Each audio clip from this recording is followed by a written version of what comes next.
Part 35. A Sledgehammer Breaks into Pirates. Author, Zippo. Chapter 341. After Mihawk left, Shanks took 2 more sips of wine. That guy didn't have many friends and was aloof. He suddenly got a call from a bug and avoided it. It must be the Warhammer Pirates, right? That is to say, did something happen to the Warhammer Pirates? Shanks murmured softly. Then he thought again, Mihawk is in the Warhammer Pirates. Although he is almost indifferent, he is not a peripheral person. The core is still the core. Therefore, after all, he will only be involved in truly important matters, so, something big happened to the Warhammer Pirates. Will there be any big storms in the New World? Damn it, I really want to go back and have a look, but I haven't found my partner yet. It's all because of this bastard Mihawk, Shanks muttered and cursed a few more times. The thoughts that were still speculating on the movements of the Warhammer Pirates and the New World were extinguished. What's the use of guessing here? Even if you really know what happened. What? It has nothing to do with me. After all, I have no plans to go to the New World for the time being. If something really happens, I can't participate in it. Well, Shanks was suddenly stunned for a moment. Why should I sit here and wait for him? He told me not to move, so why don't I move? Isn't this a good opportunity to run away quickly? Shanks thought a little strangely. Shanks, who was not in a very happy mood, did not want to fight Mihawk at this time. Now that Mihawk is out to answer the phone bug, wouldn't it be nice for him to sneak away?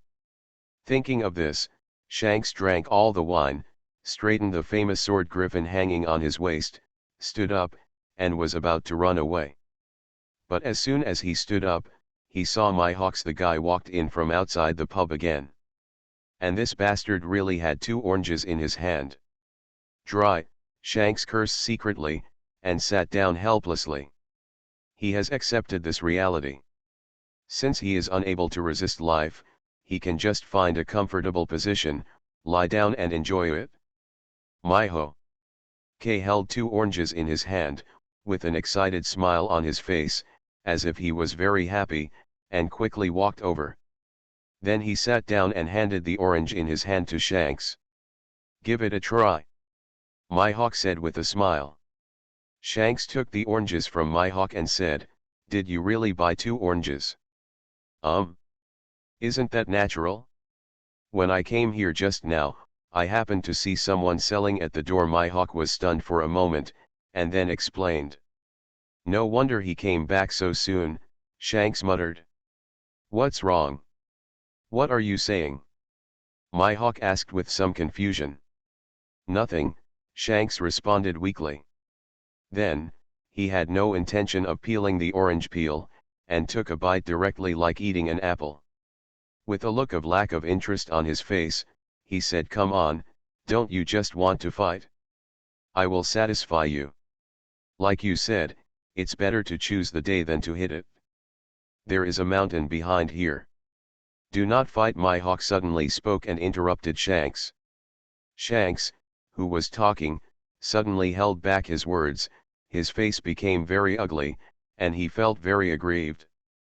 Damn it, I'm already prepared, my pants are all gone. I took it off, and I was going to have a bayonet fight with you.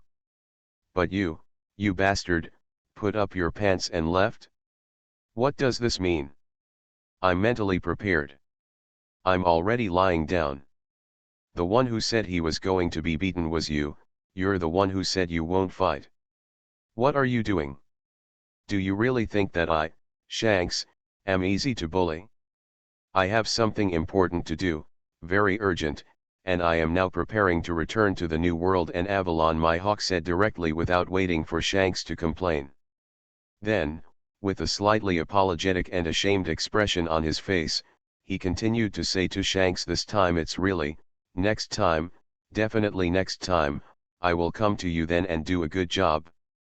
As an apology, I paid for the drinks this time. When Shanks heard this, he felt extremely aggrieved. Don't say it like I'm looking forward to it, okay? I really hope you won't come next time and let me spend some quality time in peace, right? What to do? I suddenly want to retire from the promising industry of piracy. But I am obviously only in my 20s.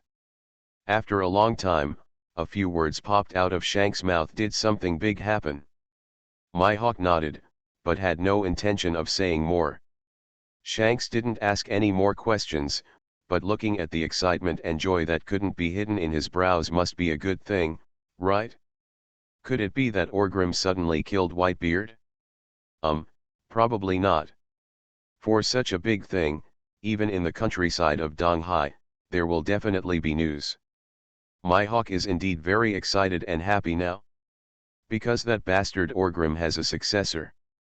Stussy, my hawk wasn't very familiar with it because he hadn't been in Avalon long. But he also knew that Stussy was originally involved with Orgrim, and the two became a couple, and later during the Enero incident. Stussy, who was originally an undercover character, suddenly jumped out and successfully cleared his name in the Warhammer Pirates. Became the First Lady of Orgrim. This still has nothing to do with my hawk, and he can't be happy about it, since she's not his wife. At most, he just feels a little relieved that the Warhammer Pirates are strong again. With the addition of Happy Street, it will be easier for him to find Shanks. But now, there is someone to succeed Orgrim. For the Warhammer Pirates, this is a good thing, but my hawk is not only happy about this, he even said that he has never thought about it at all. He paid no attention to these things. What he was really happy about was that the answer to what he had been looking forward to might be found in Orgrim's bloodline. That's right, although over the years, my hawk has stopped pestering that bastard Orgrim to practice swordsmanship. But now that I think about what was left unfinished back then, I feel somewhat regretful. But this opportunity has come. If you, Orgrim, don't plan to learn swordsmanship from me, it doesn't matter. Aren't you just going to open a trumpet now? If I capture your child and learn kendo from me, there will be no problem, right? I think with Orgrim's strong physical fitness, children with his bloodline should not be bad. Maybe even inherit his talent? If that's the case, then he's definitely a good kendo talent. He has excellent physical fitness and has himself as a famous teacher to guide him. As long as he has a little bit of talent in swordsmanship, there is no fear that he will not become a talent. The more he thinks about it, the more excited he becomes. Now my hawk is living a relatively satisfactory life. He is not short of money, he has the resources of the Warhammer Pirates behind him, and he is not short of anything else. As for his opponent in the way of swordsmanship, he has also found Shanks. Next, if nothing unexpected happens, he feels that it won't be long before he can truly reach the position of the world's greatest swordsman. By then, his goals and life will be roughly half fulfilled. He has even thought that when that time comes, he will stop running around and just be a handsome man in Avalon. It's just that those days seem a little boring, and I don't know what to do. But after hearing the news that Orgrim was about to have a bloodline, he suddenly found his direction. I'm so awesome, why don't I find a successor? Otherwise, wouldn't all my precious swordsmanship experience be wasted? So by the time I became the world's greatest swordsman, Orgrim's children were almost old enough to learn swordsmanship. When the time comes, won't I just train him and be done with it? Seamless connection. It makes sense. As for whether Orgrim's child will be a boy or a girl, my hawk doesn't care. A boy is of course more suitable. But for girls, trying to cultivate the world's #1 female swordsman seems to be more challenging. It's not a loss anyway. Thinking of this, another smile appeared on my hawk's lips. Shanks sat opposite him, watching this guy immersed in his own world, with the corners of his mouth raised from time to time, always feeling a little weird. No, there are so many powerful guys in the Warhammer Pirates. Is there anyone who can rob me? At my current speed, it will take half a year to return to the New World and Avalon. By then, I will be born after a little wait, then I'd better not delay anything. Who knows what accidents will happen on this sea, my hawk thought in his heart. Orgrim's child must be born with a silver spoon in his mouth. This child's father is already strong enough, and there are several powerful guys in the Warhammer Pirates. Such as Beckman, Barrett, etc. What if they all have ideas? Thinking of this, my hawk decided not to waste time anymore, stood up directly, and said to Shanks without further ado, I won't bother you here anymore. I'll come see you for a drink next time. Farewell. After saying that, without waiting for Shanks to reply, my hawk turned around and left in a hurry. Shanks was completely confused. What the hell is this? What happened? What? Looking at my hawk's leaving figure, Shanks couldn't help but curse secretly. Fuck it, sure enough, the people in the Warhammer Pirates are all crazy. But my hawk just left like this, and Shanks was a little relieved, at least he didn't have to fight anymore. In this short period of time, his mood was ups and downs, which made Shanks a little irritable. He said he picked up the wine glass and took 2 more sips. Then his expression froze for a moment, as if he remembered something, and couldn't help cursing. Damn it, my hawk, you bastard, didn't I just say that you paid for the drink this time? Why did you slap your butt and then leave? After all, he is a big pirate with a bounty of 770 million belly. Can his words be counted? In the end, my hawk, the bastard, suddenly appeared and made me extremely irritable. He even bought me 2 glasses of wine for free, slapped my ass and left. Although these 2 glasses of wine were nothing. I ate another orange from him, but why did I feel like I was at a big loss? Sure enough, there is no good thing in the Warhammer Pirates. On the other side, my hawk had already run to the port, and he didn't think about it at all. I said I would pay for the drink this time. I jumped on my little sampan directly, and without caring about so much face, I pulled out the black knife that I was carrying behind me. It was like a paddle. Pushing back the waves on the sea, quickly left the Gothic island and returned towards the New World. At this same moment, almost all the core cotters of the Warhammer Pirates had received the notice. Their captain, Hosgarot Orgrim, going to have a baby. Even Shiki in Melview was extremely happy. He had just returned not long ago and was already eagerly preparing to go to Avalon again. Although Shiki didn't say it, he regarded Orgrim as his own child, especially after Orgrim robbed prison for him. Now, Orgrim is going to have a child. Doesn't this mean that Shiki, is going to have a grandson? Anyway, I have nothing to do at home after retirement. Although my strength has dropped a lot, my experience is still there. You can definitely be a teacher for this child. Train him well. Think about it, I can train this guy Orgrim to become a talent even if he becomes a disciple halfway. Then if his child is raised by me from an early age, will he not be able to go to heaven in the future? I have to say that my hawk guessed it right, at least Chiji planned to compete with him. A Sledgehammer Breaks into Pirates. Author, Zippo. Chapter 342. Highwan Calendar Early Year 1505. It's been a few months since Stussie's pregnancy was confirmed. All the core members of the Warhammer Pirates are aware of this matter. However, this news has not been spread, and it is currently classified as a first-level secret within the Warhammer Pirates. Although everyone is very happy and looking forward to it, to the outside world, it seems that nothing has changed at all. They are still doing their own things in an orderly manner. The only change is that hot weapon fighting is temporarily banned on Avalon Island.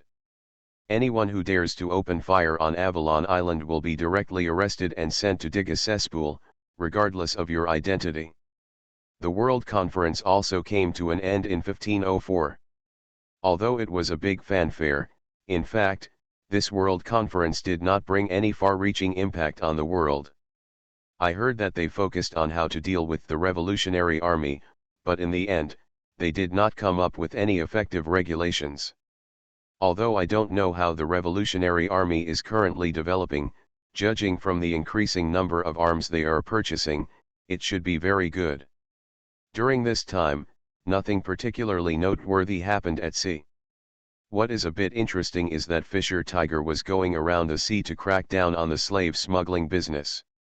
On a few occasions, he even hit Doflamingo.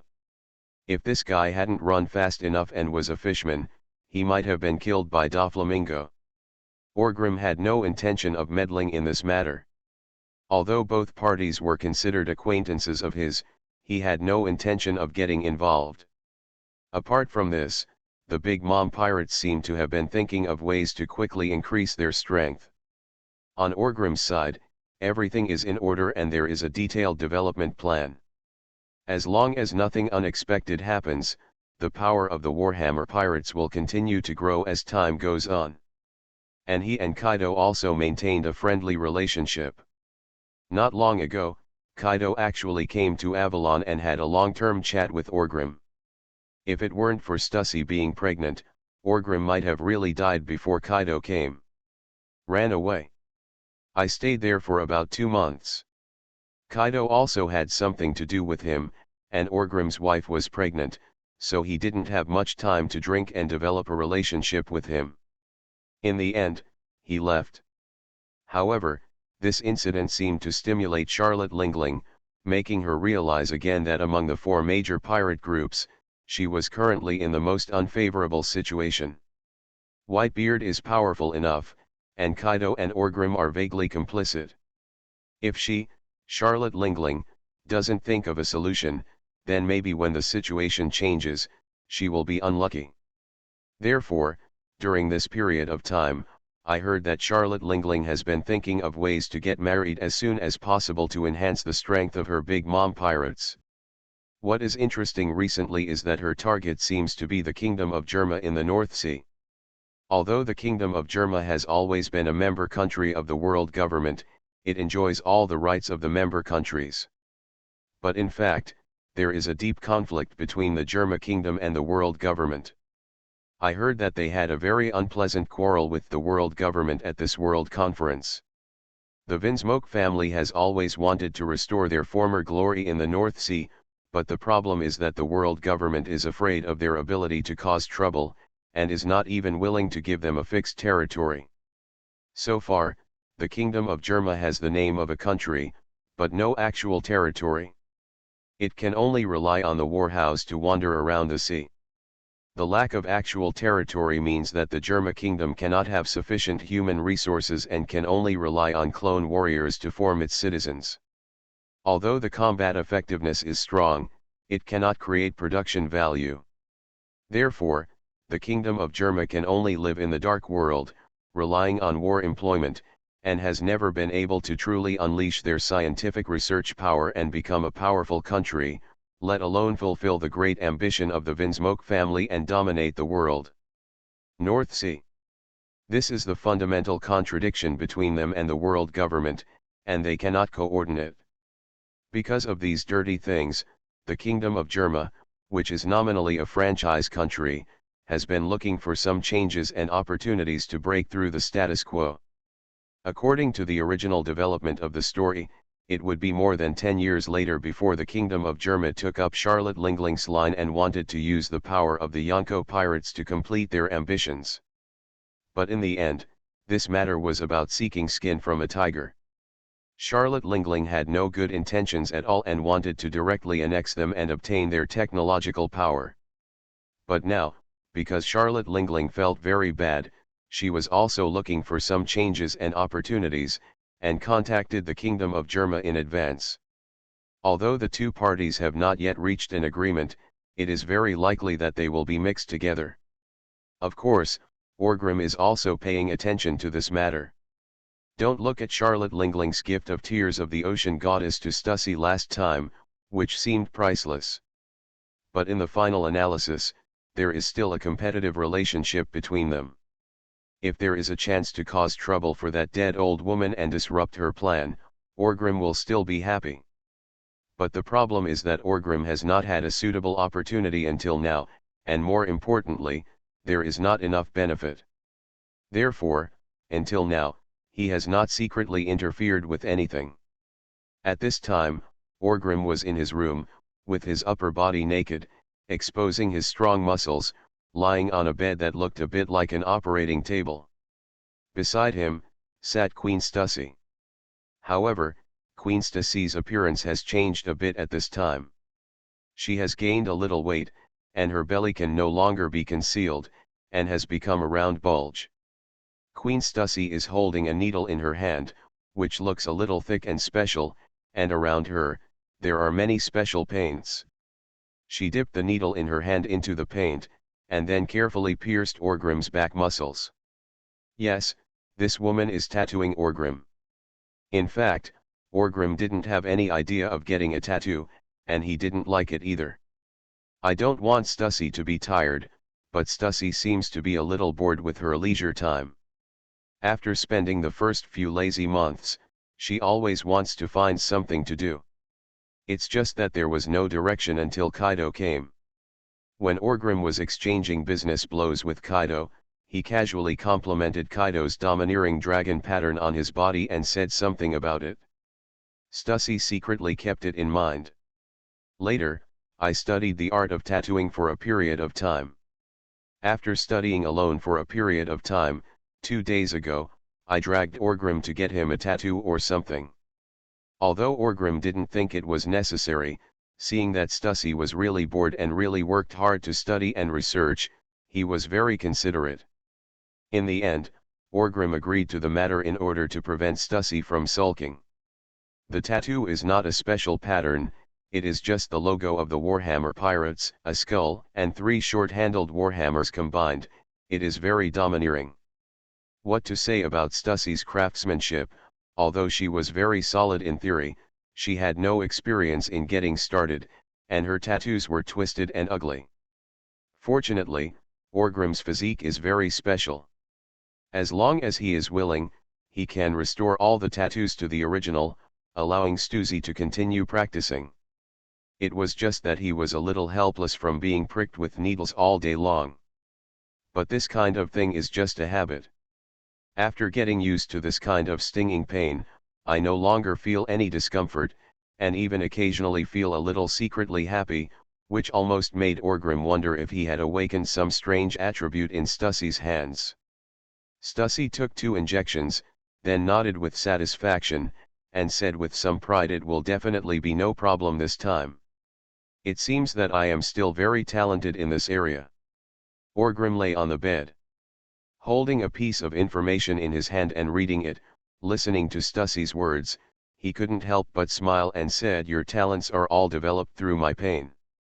Stussy frowned with dissatisfaction upon hearing this, reached out and patted Orgrim's butt, and said, "What? Are you a little dissatisfied with me?"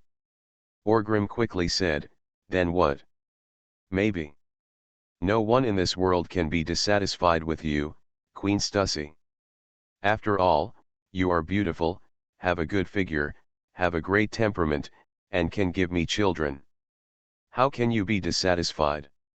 Are you still a human being?" Orgrim was full of nice words, which made Stussy look pleased with herself. After all, this woman is pregnant now. She is the biggest in the world. But in the future, I will take good care of you. I will not let you throw away your armor and cry for mercy. It's not over yet. Just when Orgrim was thinking about this, Stussy reached out and touched his belly again, and said with some emotion, "I used to have a good figure, but now, I have gained a lot of weight, and my belly is also big."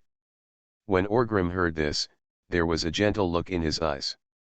Although he did not look back, he said, "Okay, even if you are a little fatter, you are still very beautiful." In fact, what he just said, it's not exactly to please Stussy, it's also his true thoughts. Stussy is indeed a good woman, with excellent figure, appearance, and temperament, and she can also give birth to his child. No matter how dissatisfied she is she still a human being? In the past, Orgrim regarded Stussy as a tool, but now, he has attached great importance to Stussy and really has feelings for her. Otherwise, he could lie here obediently and let Stussy give him an injection? Stussy did not continue to feel sad, but asked with a smile, "What information are you looking at?" Orgrim smiled and said, "There is news that the Revolutionary Army Dalag seems to have appeared in the East China Sea. Aren't you not interested in the Revolutionary Army? Why are you paying attention to this news?" Stussy asked curiously. "I really have no interest in this guy, but I remembered something," Orgrim whispered softly. "What's up?" Stussy asked curiously. It's nothing, it doesn't matter," Orgrim said in deep thought. Stussy didn't ask any more questions, and carefully started to prick Orgrim.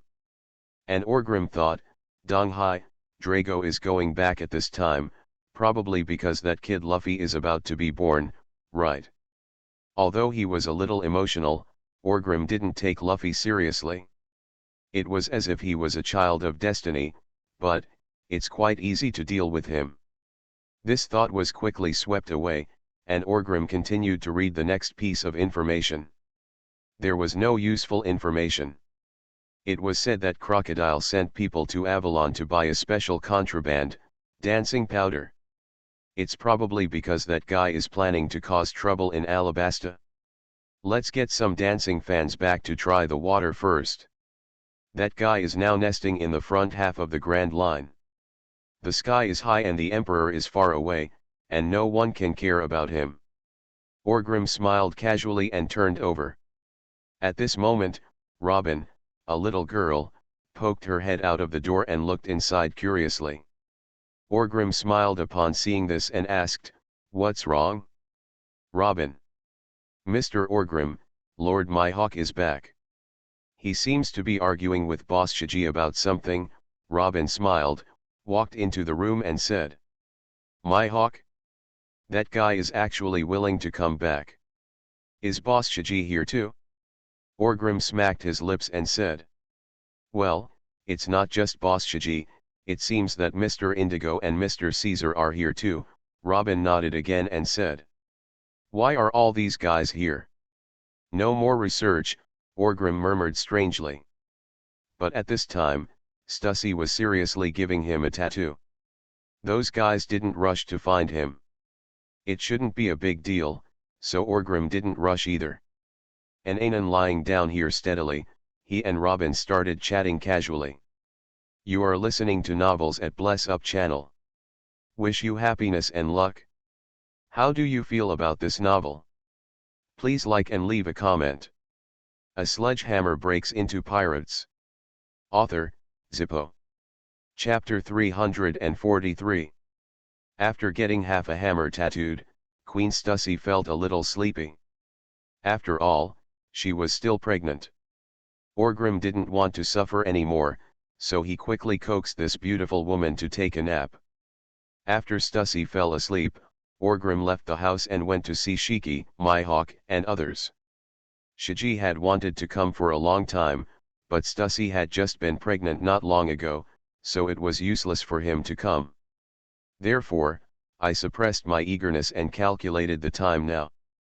It won't be long before Stussy will give birth. So Shiji came early, thinking of staying in Avalon for a while so that he could see the baby at first sight when it was born. I have to say that this retired old man is so leisurely. Mihawk, Orgrim didn't pay attention to him. He just informed him before, but he didn't expect him to rush back. Calculating that he was rowing a small sampan all the way from the East China Sea, he must have been rushing so slowly, right? Mihawk, who looks cold and indifferent on the surface, actually cares about us old brothers. As soon as he heard that this uncle was going to have a child, he ran faster than anyone else. Orgrim thought with a smile in his heart. He walked through several courtyards and followed Robin to Shisky and Mihawk. Orgrim happened to see Mihawk talking to Shisky. "What are you arguing about?" "Kendo. I don't have any objections to the way of Kendo, but don't forget that you were half of my disciples back then, and I also taught you the way of Kendo. Now you are arguing with me." Shiji slapped the table, and yelled at Mihawk with a beard and a glare. My hawk looked very calm, sat opposite Shiji, and said calmly, I have to admit, I did start from Admiral Yu. I have learned a lot in my hands, but now, when it comes to swordsmanship, I should be stronger. Do you really think you are the world's greatest swordsman? Shiji cursed. Anyway, I won't give up. Of course, if you are interested, Admiral, we can also go together, my hawk said without hesitation. Orgrim walked in, but saw that the others were all smiling, watching the two guys arguing. Caesar and Indigo are both here, but the two gentlemen are holding a stack of documents in their hands and are discussing something excitedly with Nightingale. They are not involved in the debate between Shiji and my hawk at all. Orgrim asked Beckman curiously, what is Boss Shiji arguing with my hawk? Who is the world's greatest swordsman? Could it be that my hawk wants to challenge Boss Shiji again? This is not bullying. An old man? We, the Warhammer pirates, respect the old and love the young, and have always been the moral benchmark in the pirate world. How could we let him do such a shameless thing? Beckman first looked at Orgrim with disdain, and then complained, said, moral standard? Are you the source of chaos qualified to say such a thing? Are you not afraid of being laughed at if it spreads? Hey, those people just can't see the nature of my kindness. They only focus on my flaws. Why don't they mention my helping others? Orgrim said with great disdain. Who did you help? Beckman asked unceremoniously. Damn, do you still need to remember names for this kind of thing? You are too utilitarian. As the saying goes, just throw away your clothes and hide your merit and fame. Do you understand my state? Orgrim also retorted unceremoniously. Beckman was speechless for a moment due to his retort. Finally, he glanced at Orgrim helplessly and said, you are getting more and more shameless thicker. Alas, barely. Orgrim waved his hand and said with a calm look. They are not arguing about the number one swordsman or anything like that, but they are fighting over who will be your child's master. Beckman changed the subject and explained. When Orgrim heard this, he was completely confused. What's going on? My child? Orgrim asked in surprise.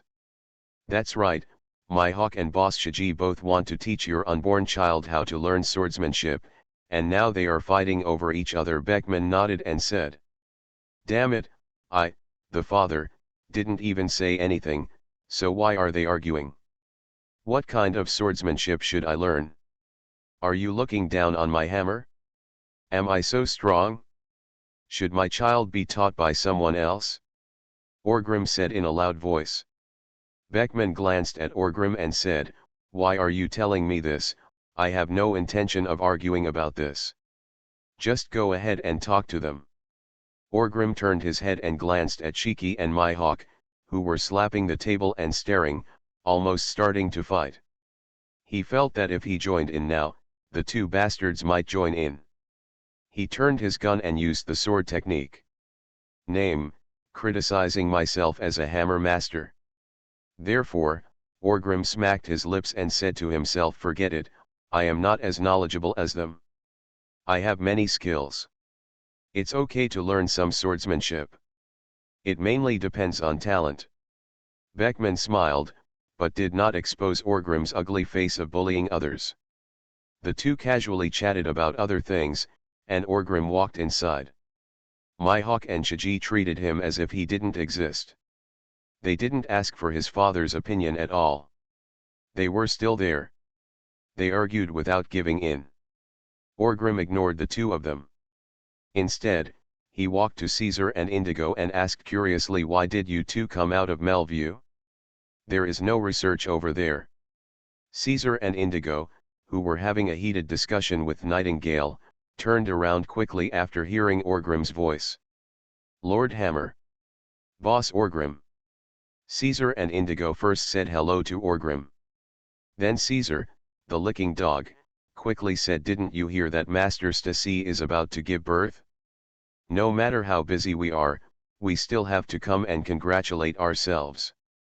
After all, this is a great event for our Warhammer pirates. Ha ha ha, you do know how to talk. Orgrim smiled and said. Brother Indigo followed up with a few words of congratulations, and then said, Master Hammer, I just happened to be with Boss Shiji when I came this time. We also have an important discovery that we want to report to you just for a moment. At the same time, Nightingale on the side looked up from the documents and said with emotion and excitement, this is really an incredible discovery. You two are simply geniuses. It's not just the two of us. Although Nightingale has stayed in Avalon to take care of Lord Stussy during this period of time, we in Melview have also learned from a lot of information you left behind. Caesar is a good person, and praised Nightingale again. After all, he can't afford to offend Nightingale. Although Nightingale doesn't seem to have any fighting ability, he is a veteran cotter of the Warhammer pirates. Caesar became a monk halfway, which is incomparable. Didn't you know that Queen Stussy was pregnant, and Nightingale was the one responsible for taking full care of her? This is the trust of Lord Orgrim in him. What exactly was the discovery? Orgrim asked with some curiosity. These three people are standing here talking to each other about business, making themselves completely confused. Captain, see for yourself. Nightingale said as he handed the document in his hand to Orgrim. Orgrim took it and then opened it and started reading. At first, his expression was a little confused, but soon, became serious, and then became a little surprised. Damn it, you three are really geniuses, Orgrim couldn't help but said in surprise. After Caesar joined the Warhammer pirates, he left behind his complete military technology and went to Melview to do research. This guy, in the Navy, is considered unlucky and has many restrictions. But in the hands of Orgrim and the pirates, they were like a fish in water. All kinds of evil experiments were readily available without any humanity at all. He was also very interested in the mysterious herbal medicine IQ, and helped Indigo overcome many difficulties. He was responsible for the original potion. And his joining seems to have caused this research to gradually go astray.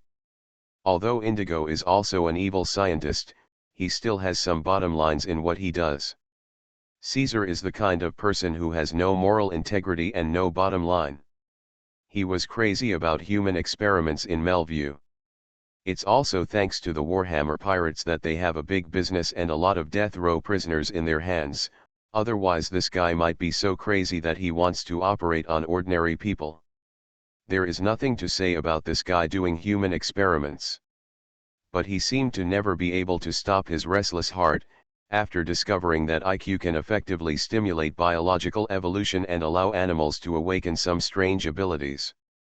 He suddenly thought of animal-type devil fruit users. Since animals can awaken various strange abilities after being transformed by IQ, what about those with animal devil fruit abilities? Will there be any changes to them?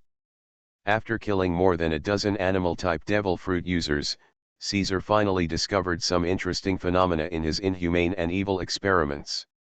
This IQ can really create an animal-type ability user. An animal-type person who ate the dog fruit and hyena form achieved a certain degree of evolution under Caesar's illegal and evil experiments. He was actually able to breathe fire in his beast form. Orgrim looked at this information and was shocked. What the hell are you doing? Just use technology to transform ordinary animal-type ability users into the direction of fantasy beast-type ability users. A dog, breathing fire? Sure enough, there is nothing wrong with the saying that science and technology are the primary productive forces. Marxism-Leninism did not learn it in vain. Once this technology really matures, it can greatly enhance the strength of animal-type ability users. For example, that kid Lucci. Although the cat fruit is very suitable for him, this guy did not disappoint Orgrim and developed his abilities very well. But if we only really count the ability, although it is also a carnivorous animal-type ability, there is still a bit of a gap between it and the ancient species and the fantasy beast species. But again, it depends on how the individual develops it. But Lucci's talent is already very strong, and his ability is very suitable for him. If he can go further, it will definitely be beneficial. And it was not just Lucci who benefited from this matter.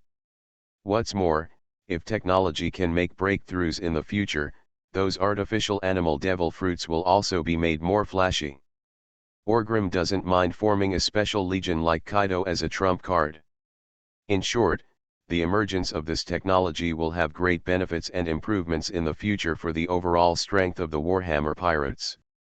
Good stuff, really good stuff.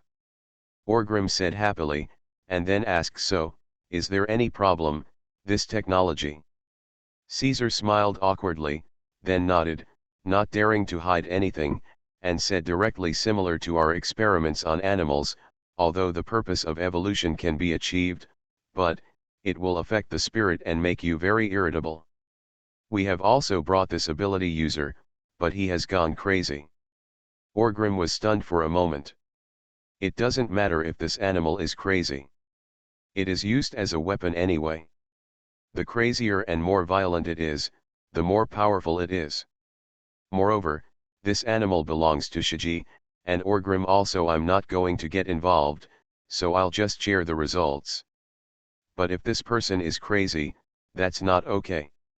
He can't ruin Lucci like this. And how can a group of violent lunatics form a legion-level combat effectiveness? Are there any possibilities for improvement? Orgrim asked directly. Caesar was silent for a moment, and Indigo said, yes, there is, but it's more troublesome. Orgrim raised his eyebrows, and then said, let's talk about it. A sledgehammer breaks into pirates. Author, Zippo. Chapter 344. The four of them found a corner and sat down. Beckman, who was watching the show from a distance, seemed to have noticed something going on here, so he also came over and sat down. Beckman is the second in command of the Warhammer pirates, but no one cares. Only then did Indigo explain animals and humans are different after all, especially those with devil fruit abilities. Their physical physiques have already changed. If you insist on saying so, it doesn't matter whether they are individuals or not. The expressions of Beckman and Orgrim both froze slightly. If I hadn't known you were upright, I would have thought you were scolding us. Therefore, if we want to solve this mental problem, we still need talents in this field. The reason we came here this time is to ask Dr. Nightingale. He is one of the best in the world today in human medicine. Maybe he is there any way to solve this problem, Indigo said while looking at Nightingale. Nightingale was stunned for a moment, then nodded and said, I will try my best to help, but to be honest, when it comes to mental matters, there is not much research, and this problem obviously cannot be looked at simply, but must be looked at in combination. This is obviously not just due to the structure of the human body, right? Well, yes, the reasons are very complicated. Devil fruit abilities are very mysterious. It is not easy to analyze the principles. Indigo nodded again and said. Several people here were discussing, and Beckman also finished reading the documents in his hand. He also looked at Nightingale and the other three with a surprised expression. You three, it's so heartbreaking, Beckman said with some emotion. How can you do science without losing your mind? Caesar smiled and said. Speaking of which, I remember there was a very powerful study on the analysis of devil fruit abilities, right? What do you say that is? Beckman rubbed his head and thought for a moment, then quickly said, by the way, what about that? Blood factor theory? Even this is not only applicable to devil fruit energy, it seems to involve a lot, and there is also research on people.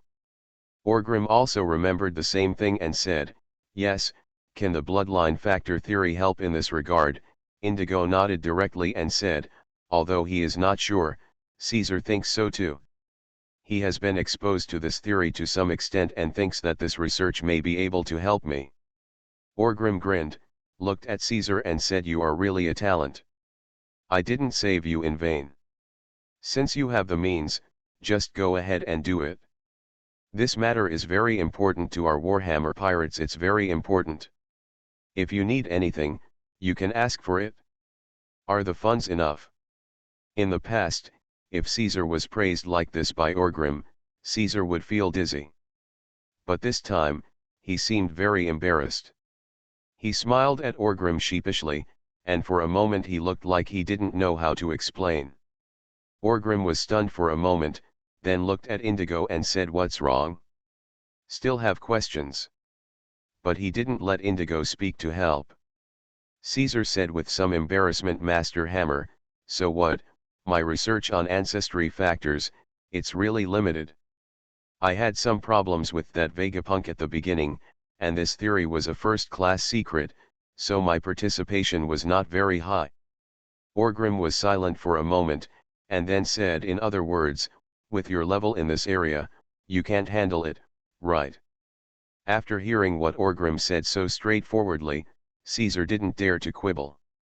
He could only nod helplessly and said yes. Seeing him like this, Orgrim was not angry at all. Instead, he smiled very boldly, patted Caesar on the shoulder and said, "What is this expression? I'm not an unreasonable bastard. It's already a great credit for you to achieve such results. How could I blame you harshly for this kind of thing?" Caesar listened to Orgrim's words and hesitated a little.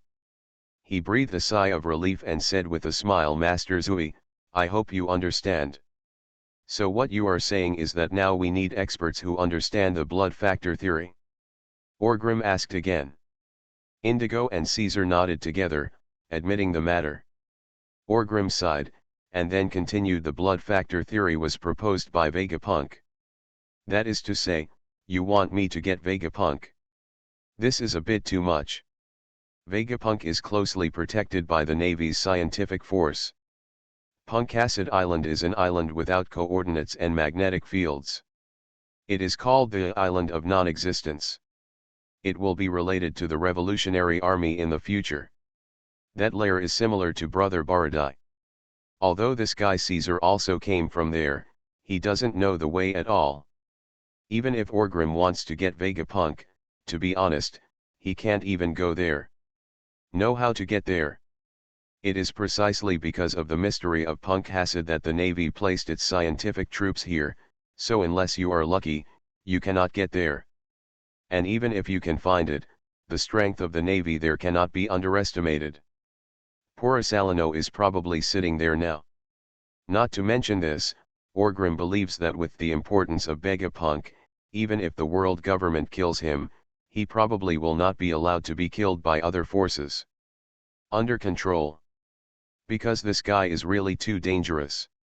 If you put this guy in the hands of evil parties like Orgrim and others, he will probably make big news for your world government in minutes. To take a step back, even if Orgrim really gets Vegapunk, he will be prepared to face the crazy and endless revenge from the world government and the Navy. By then, it will definitely turn into an endless all-out war. This is not a price that Orgrim can accept at this stage. Obviously, Caesar, Indigo and others also know the meaning of this. Therefore, Caesar shook his head without hesitation and said, "Vegapunk it's impossible. That guy is under strict guard by the Navy. They say it's cooperation. In fact, the world government has been forcing him to carry out scientific research and development. If something unexpected happens, even if the world government kills him in advance, I'm afraid it won't. Let him fall into the hands of our pirates." This is actually only half of what he said. The other half of Caesar's thoughts is that if Vegapunk is really taken over by Hammer, will the scientific research power of the Warhammer pirates still have a way to survive in the future? His colleagues are enemies. Therefore, both publicly and privately, Caesar doesn't want the Warhammer pirates to fight the Navy to snatch that bastard Vegapunk. So, we can only see if Nightingale can do anything about it. Orgrim frowned slightly and said, "It's not that he doesn't trust Nightingale. After all, Nightingale is also a top doctor in the world. If he really devotes himself to studying this, he should still be sure. But the problem is, it depends on time. If he has been studying this thing for 20 or 30 years, wouldn't it be nonsense? By then, I will have conquered the world and dominated the world, so what else do I need this thing for?" Yang Dege shook his head and said, actually, there is a more reliable option. Orgrim's eyes lit up when he heard this, as if he thought of something. King of the Kingdom of Germa, Vinsmoke Gage, Caesar said softly. Vinsmoke Gage, although this guy is a king, he is actually a very powerful scientist. The blood factor theory was discovered by him and Vegapunk in their early years. But later, because of many things, Vegapunk was caught by the world government, forcibly bribed, and became the royal scientist of the world government. And Gage ran away like a thief. The Kingdom of Germa has gained a reputation in recent years. The loud clone warrior is one of the results of Gage's research using the blood factor theory. So theoretically speaking, in terms of the research on blood factors, Gage can beat Caesar by more than 10 blocks. Completely. He can be called the second choice after Vegapunk. If you can get his help, you may be able to overcome this problem, unlock a new technology, and increase the strength of the Warhammer pirates to another level. Vinsmoke Gage, Orgrim whispered softly. Beckman's expression on the side also changed slightly, and it was obvious that he had thought of something. Orgrim was also a little hesitant. He always felt that he and Charlotte Lingling were incompatible and couldn't get along. Since coming to Avalon, he has not had any conflicts with Whitebeard, nor has he had any issues with Kaido. It happened that he and Charlotte Lingling were very unhappy, and the two sides even started a low-level war. It was not until the Enero incident that it was over. This finally subsided, and Charlotte Lingling even sent a gift in order to ease the relationship between the two parties. Of course, Orgrim knew about the dirty things between the Kingdom of Germa and her, and he was reading the information not long ago. He didn't find an opportunity to intervene, and there wasn't enough interest for him to intervene. The result was good. As soon as they turned around, Caesar and Indigo had their reasons and excuses ready. As long as Vinsmoke Gage is taken care of, on the one hand, new technologies can be quickly unlocked and the future strength and foundation of the Warhammer pirates can be improved. On the other hand, it just happened to disrupt the plans of Charlotte Lingling, a competitor. It harms others and benefits oneself, this is benefit. And this benefit is enough to make Orgrim's heart move. It's just that he still hesitated a little. After all, what if that dead old woman Charlotte Lingling went crazy? This is very likely to be the trigger for a new war. Orgrim stretched out his hand and tapped on the armrest of the seat a few times, then touched his chin, and then muttered, I know this matter, but I can't do it too hastily. In this way, Nightingale, you guys can discuss it first, see if there is any way to solve it. Caesar and Indigo also knew that this matter could not be settled directly.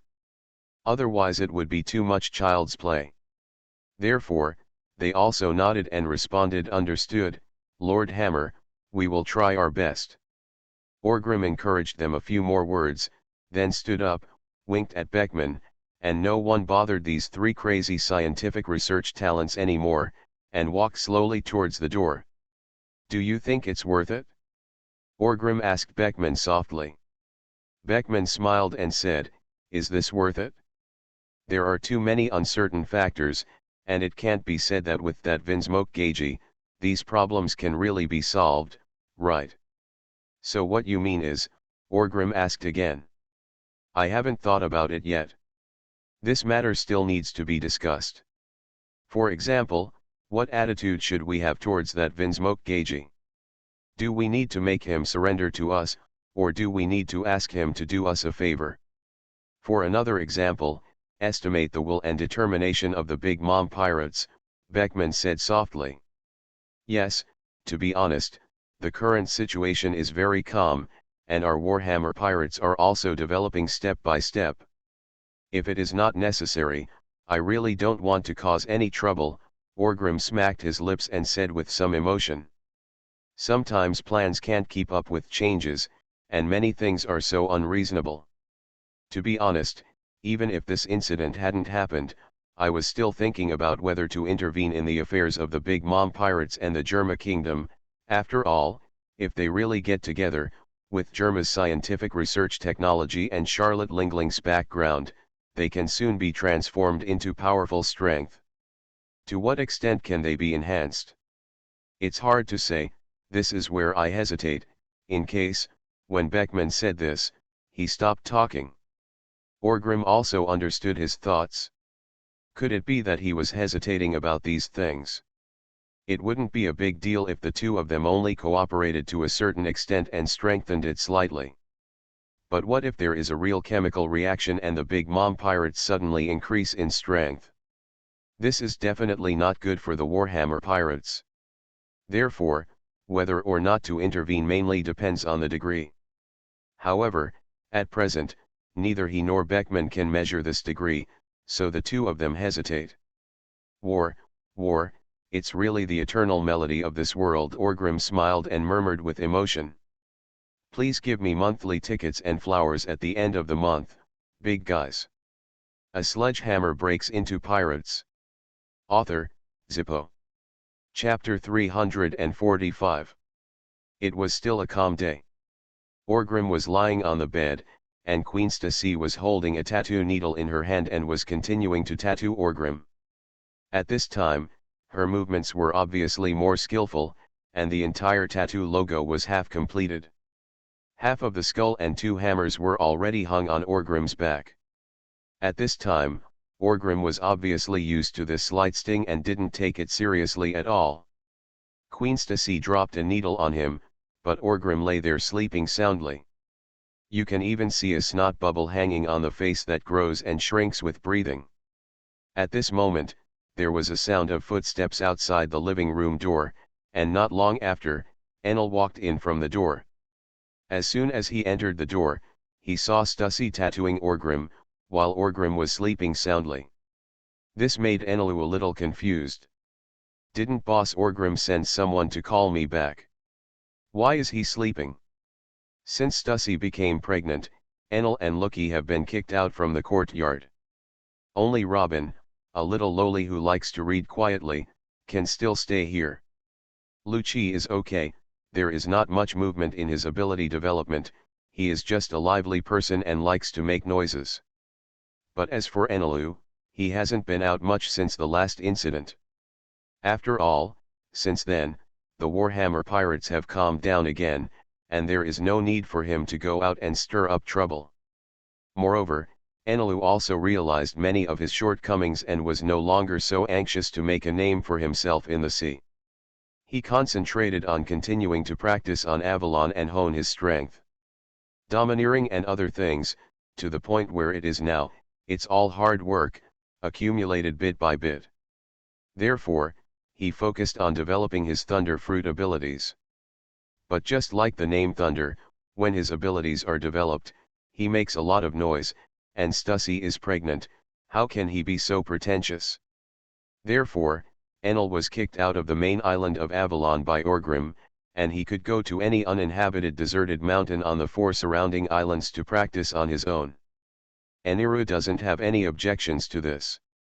The Warhammer pirates are huge now, and the unborn child is the biggest. He doesn't want to bring any bad influence to this place because of his ability.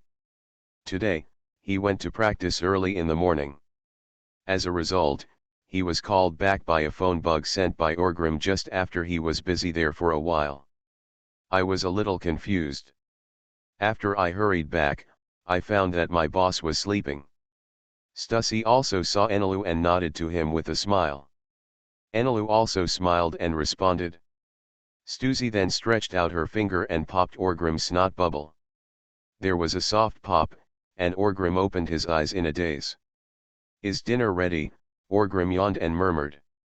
I only know how to sleep and eat in one day, and I don't know who is carrying the child, Stussy complained with a smile. Orgrim ignored the woman, stretched out his hand to rub his eyes, then turned around and saw Enel staring at him. Ah, here we come. Orgrim grinned at him. Lord Orgrim, do you have any orders? Enelu also asked with a smile. Well, I have something for you to do, Orgrim said unceremoniously. Enelu's eyes lit up. He is not afraid of trouble, he is afraid of nothing. Although no one has said anything gossip about him during this time, there is indeed nothing wrong with Enelu. It made him feel a little uneasy. He always felt that he had lost everyone's trust. No one was willing to leave things to him anymore. Now that he heard that the boss Orgrim asked him to do something, Enel's mood suddenly became active. What is it? I will definitely work hard to complete the task and promise not to let you down again, Enelu said excitedly. Orgrim and Beckman did not come up with any final result from the discussion before. However, both of them agreed that this matter should not be too anxious, but it should not be taken seriously. After all, no one knows whether Charlotte Lingling's movements are fast or slow. So the two of them made a final decision to contact Vinsmoke Gagi first to see his attitude, and then consider it. Okay. As for Vinsmoke Gagi, the Germa kingdom is currently wandering in the North Sea, so Orgrim needs someone to go to the North Sea on his behalf and have some contact with these people. Why not go by yourself? On the one hand, it's because Vinsmoke Gagi is not qualified enough. Orgrim is such a big shot. If he casually ran to the North Sea and kept his whereabouts secret, it would be okay. What if he was attacked by the Navy, the world government, and the like? Found it? I don't know what they are going to do with their imaginations. Maybe they will jump out to cause trouble. What's more, Vinsmoke Gagi, to put it bluntly, is just a somewhat powerful king, and he deserves it. Orgrim went to see him in person. On the other hand, it was because Stussy was about to give birth soon. If she ran around now, it would take several months to go back and forth to Bihai. Then there would be no way to see the child being born. After all, it was his first bloodline in 2 lives. Orgrim felt that at this time, it was better to stay here and not run around.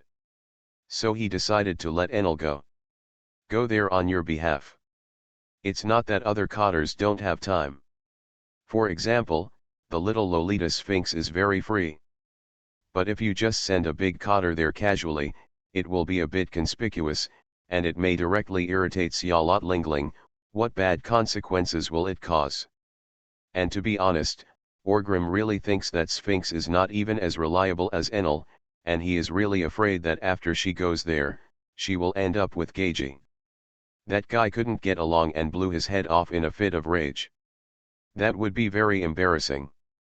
On the contrary, as for Enel, he is quite reliable, and as a new generation, he is not particularly conspicuous. It's not big enough.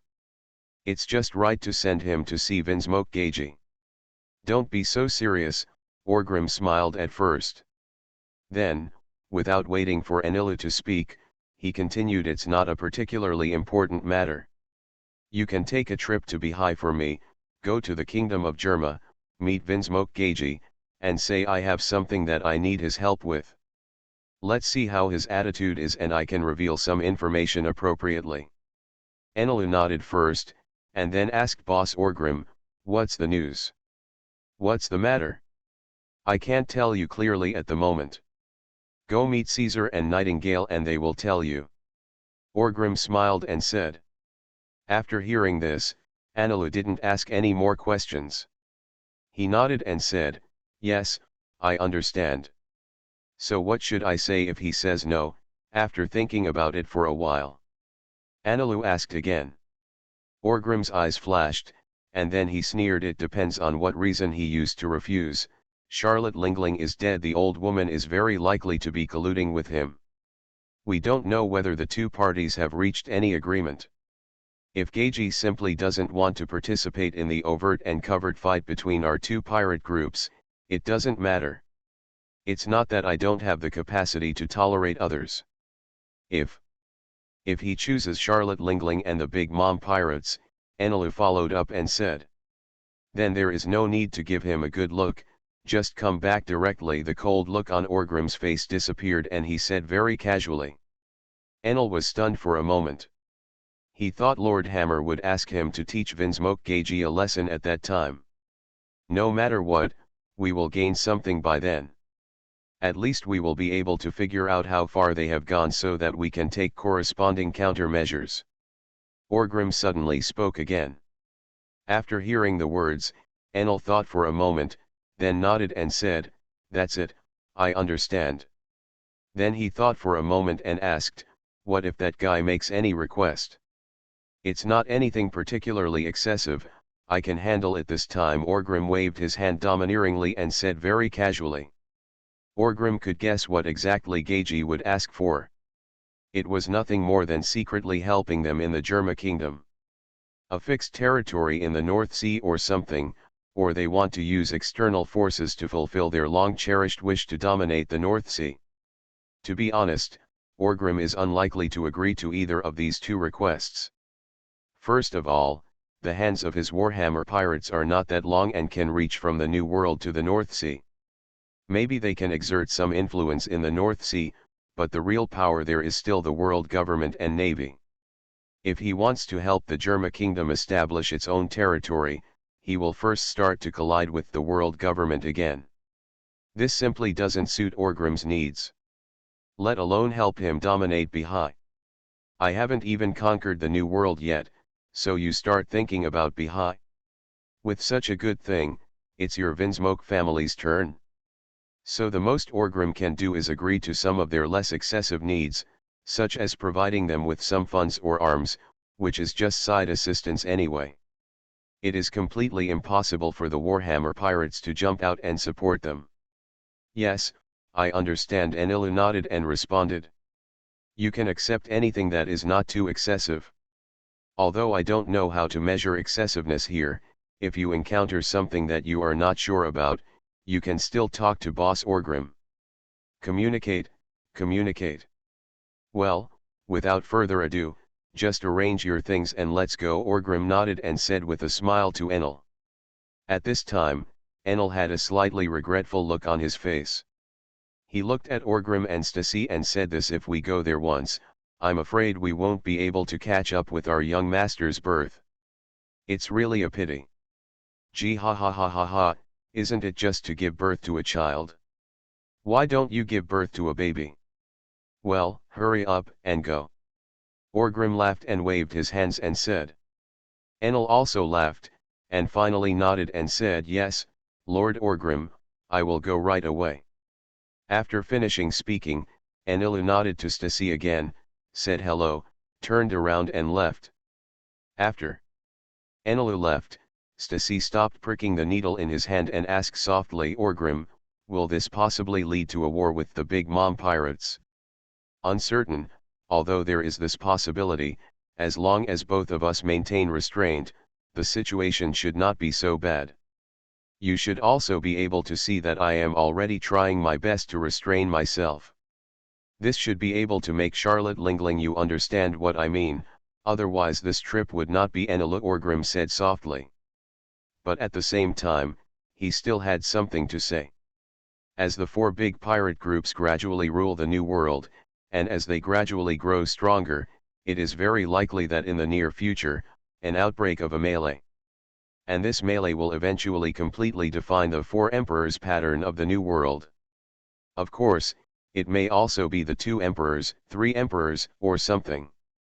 Among the four of them, who is here? If you lie down during a war, you will definitely not be qualified to stand up again in such a short period of time. Charlotte Lingling must have been vaguely aware of this sign, so she felt full of crisis and tried every means to enhance her strength. Power, right? And there is no sign of this happening for the time being. Orgrim was not sure when the melee would definitely break out, and the others were also unsure. Perhaps a trivial matter can set off a fire that could start a prairie fire. Orgrim was just trying his best to restrain himself and prevent this incident from becoming a trigger. You are listening to Novels at Bless Up channel. Wish you happiness and luck. How do you feel about this novel? Please like and leave a comment. A sledgehammer breaks into pirates. Author, Zippo.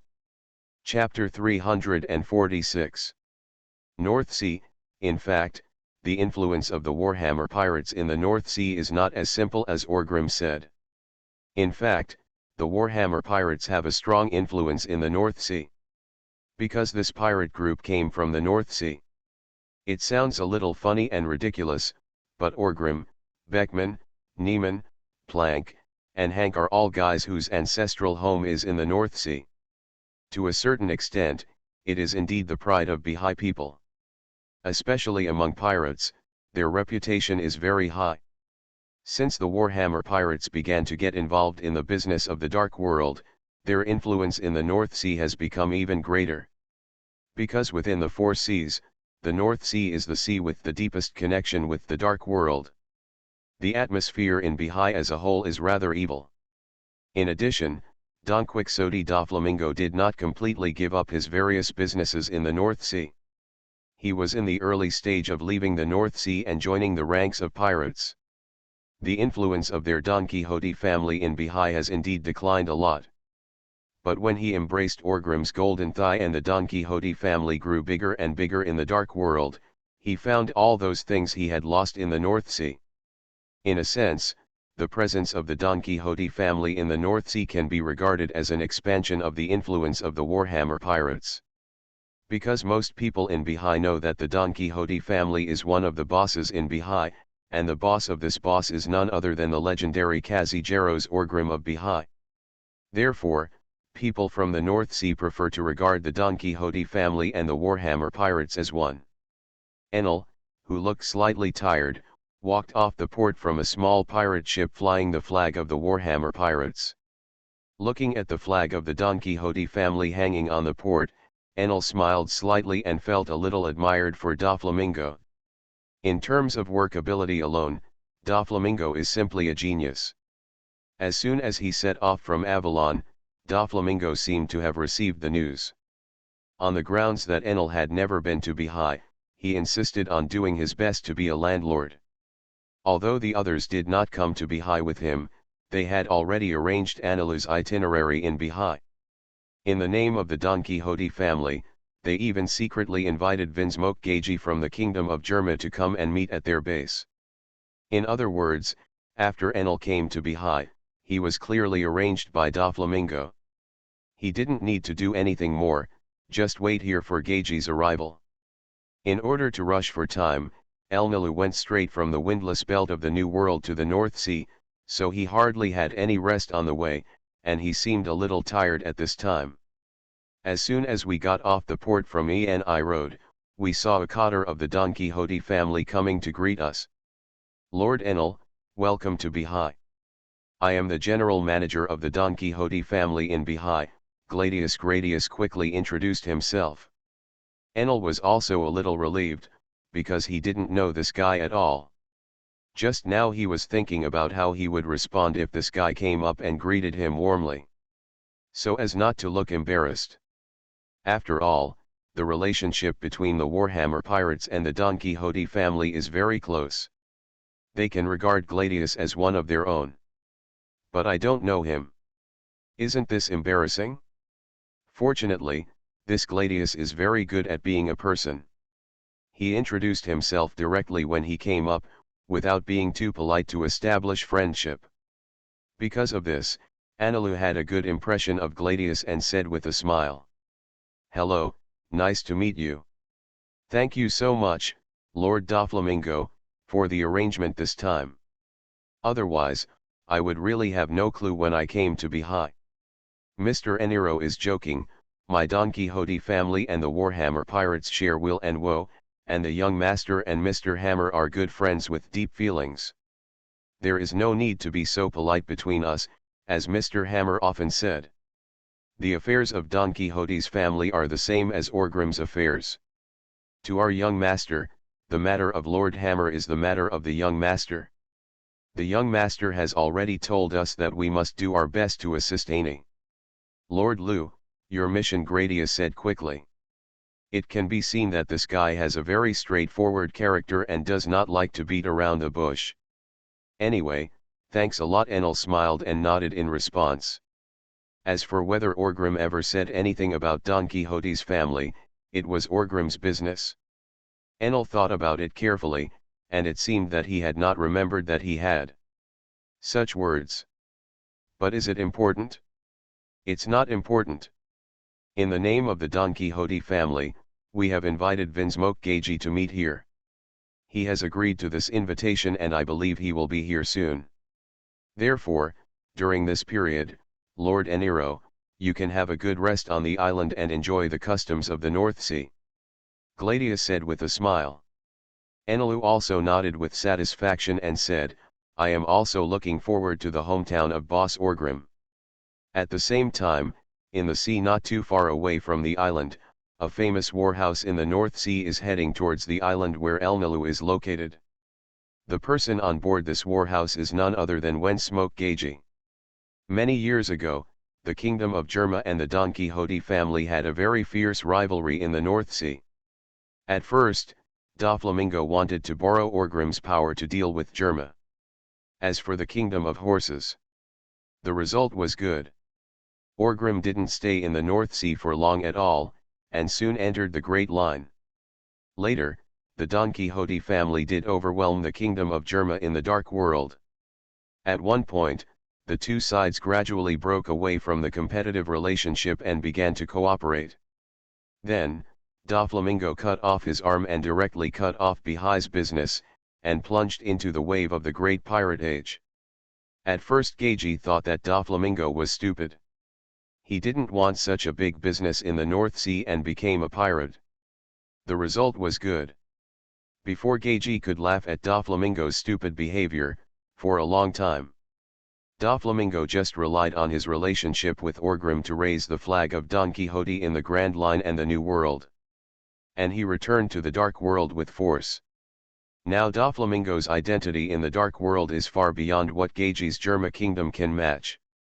The Germa Kingdom is just a killer and mercenary organization, and Doflamingo brother, he is already one of the giants in the Dark World.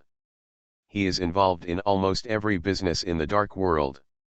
And more importantly, even if this is the case, the Don Quixote family still has not broken away the influence of the Warhammer pirates, on the contrary, seems to mean that the two sides are getting closer. Therefore, Doflamingo's last shortcoming in strength has also been filled. Maybe his personal strength is not very strong, but behind him there is a reliable boss who supports him. Therefore, his position in the Dark World is almost unshakable. Therefore, there is no longer any competitive relationship between the Kingdom of Germa and the Don Quixote family, because the two parties are no longer on the same level. No, Doflamingo is not in Behai. He just casually said hello to Gagey, saying that he had something to discuss with him and asked him to come and meet. Gagey did not refuse. What, he came directly in person. Of course, the other reason for this is that Gagey also knows very well that the current state of the Germa Kingdom is very bad, and he needs to seize various opportunities to strengthen himself. Come and fulfill the long-cherished wish of the Kingdom of Germa. In any case, Doflamingo is a very good partner. But, behind this, is it the Warhammer pirates who want to see me, or Doflamingo? At this point in time, it's really dangerous, but for me, why not have multiple choices? Gagey was standing on the warhouse at this time, looking at the blue sea and murmuring softly. He was talking to himself. He was a very lonely person. Although there were many alive people in the entire Germa Kingdom people, but most of these people were created by Gagey. It was impossible for him to discuss anything with these people. The degree of deformity in this country was even more exaggerated than Orgrim or Charlotte Lingling. There are only a few members of the royal family who can really be regarded as human beings. People in the North Sea like to regard the Don Quixote family and the Warhammer pirates as one, and Gagey thinks so too. And the reason why he is so straightforward, he accepted the invitation from the Don Quixote family. On the one hand, it was because of Doflamingo, and on the other hand, he also vaguely felt that behind this, there might be a bigger surprise. For example, the Warhammer pirates of the New World. In recent times, Gagey has become more and more dissatisfied with the behavior of the world government, especially at last year's World Conference. There was an unpleasant quarrel between the Germa Kingdom and the world government. Originally, there was nothing Gagey could do.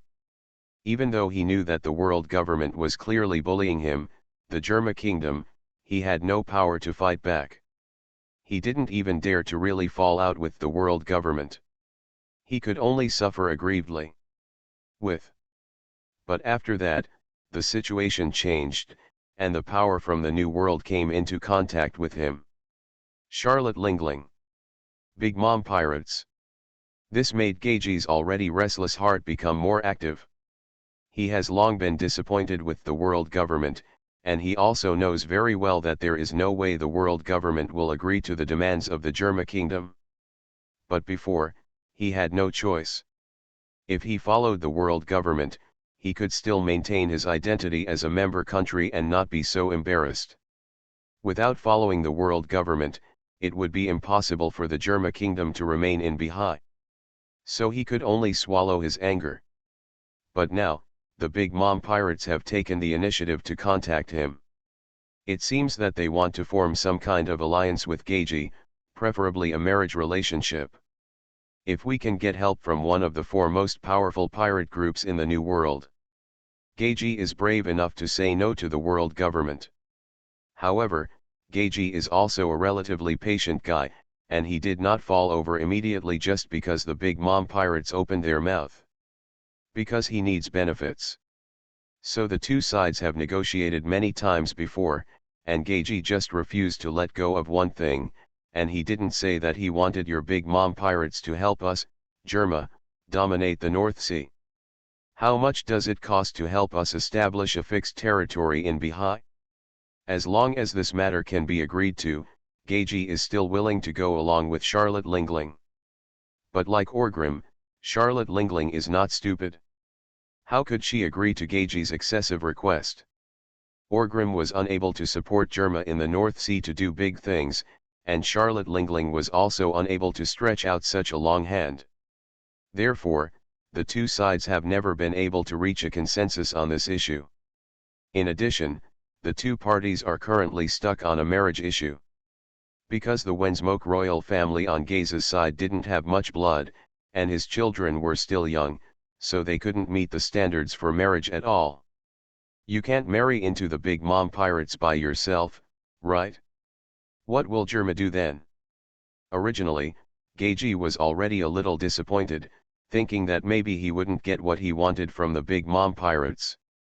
But at this moment, the Don Quixote family took action. This gave Geiji another glimmer of hope. Although he didn't know much about the pirate situation in the New World, he could still feel the urgency of the Big Mom Pirates. Where did this feeling come from and what was the reason?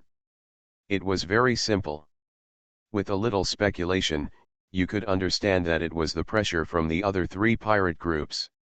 Orgrim is one of them, and Doflamingo's invitation may represent Orgrim's intention. Does this mean that I have one more choice? Even if not, this meeting should be able to put some pressure on Charlotte Lingling, right? It's not like no one wants me, Vinsmoke Geiji. I'm a hottie too. Who is not a little public servant? The monthly pass will soon exceed 1,000, and I will add more when the time comes, so please give me a monthly pass and flowers, and also ask the opinions of all the bosses. Is it better to have a son or a daughter? A sledgehammer breaks into pirates. Author, Zippo. Chapter 347.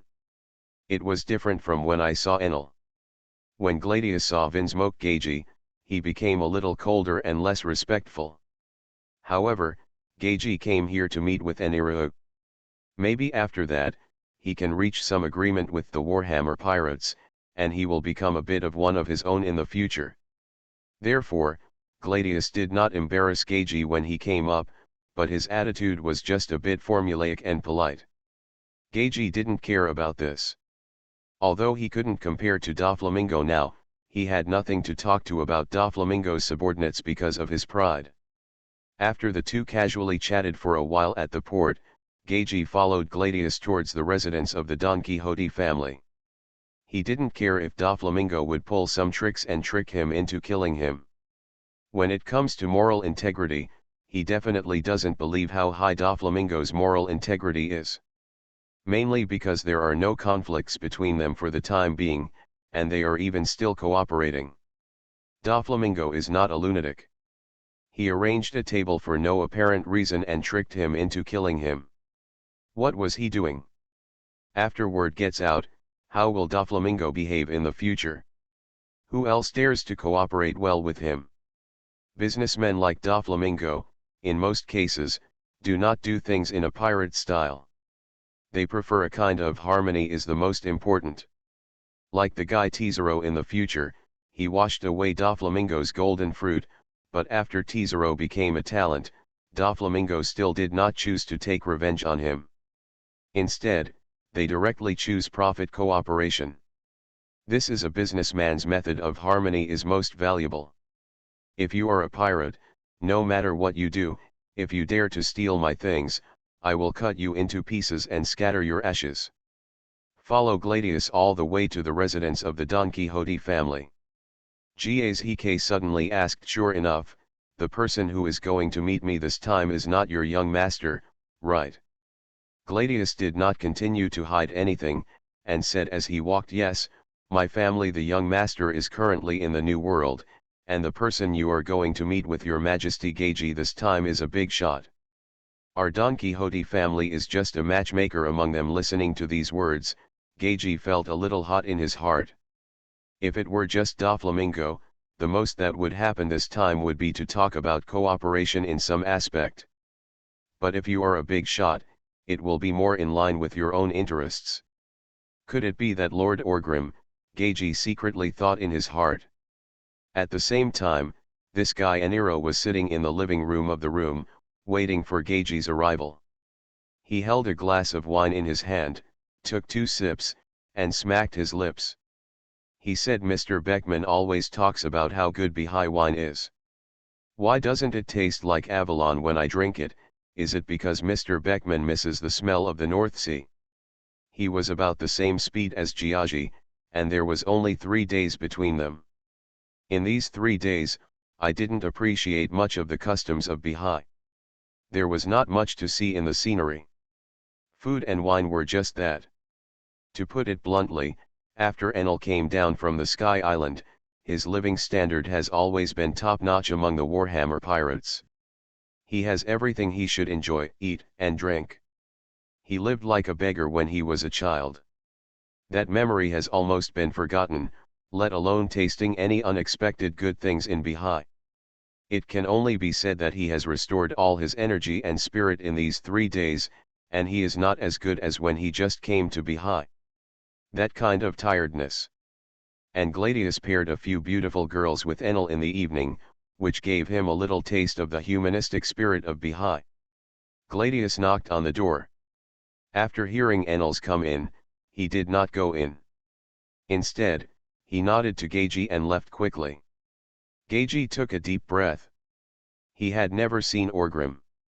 Although he heard Orgrim's voice during the live broadcast of the execution in Rogtown, he could not remember it. Therefore, it is impossible to tell who the big shot in it is based on the sentence just now.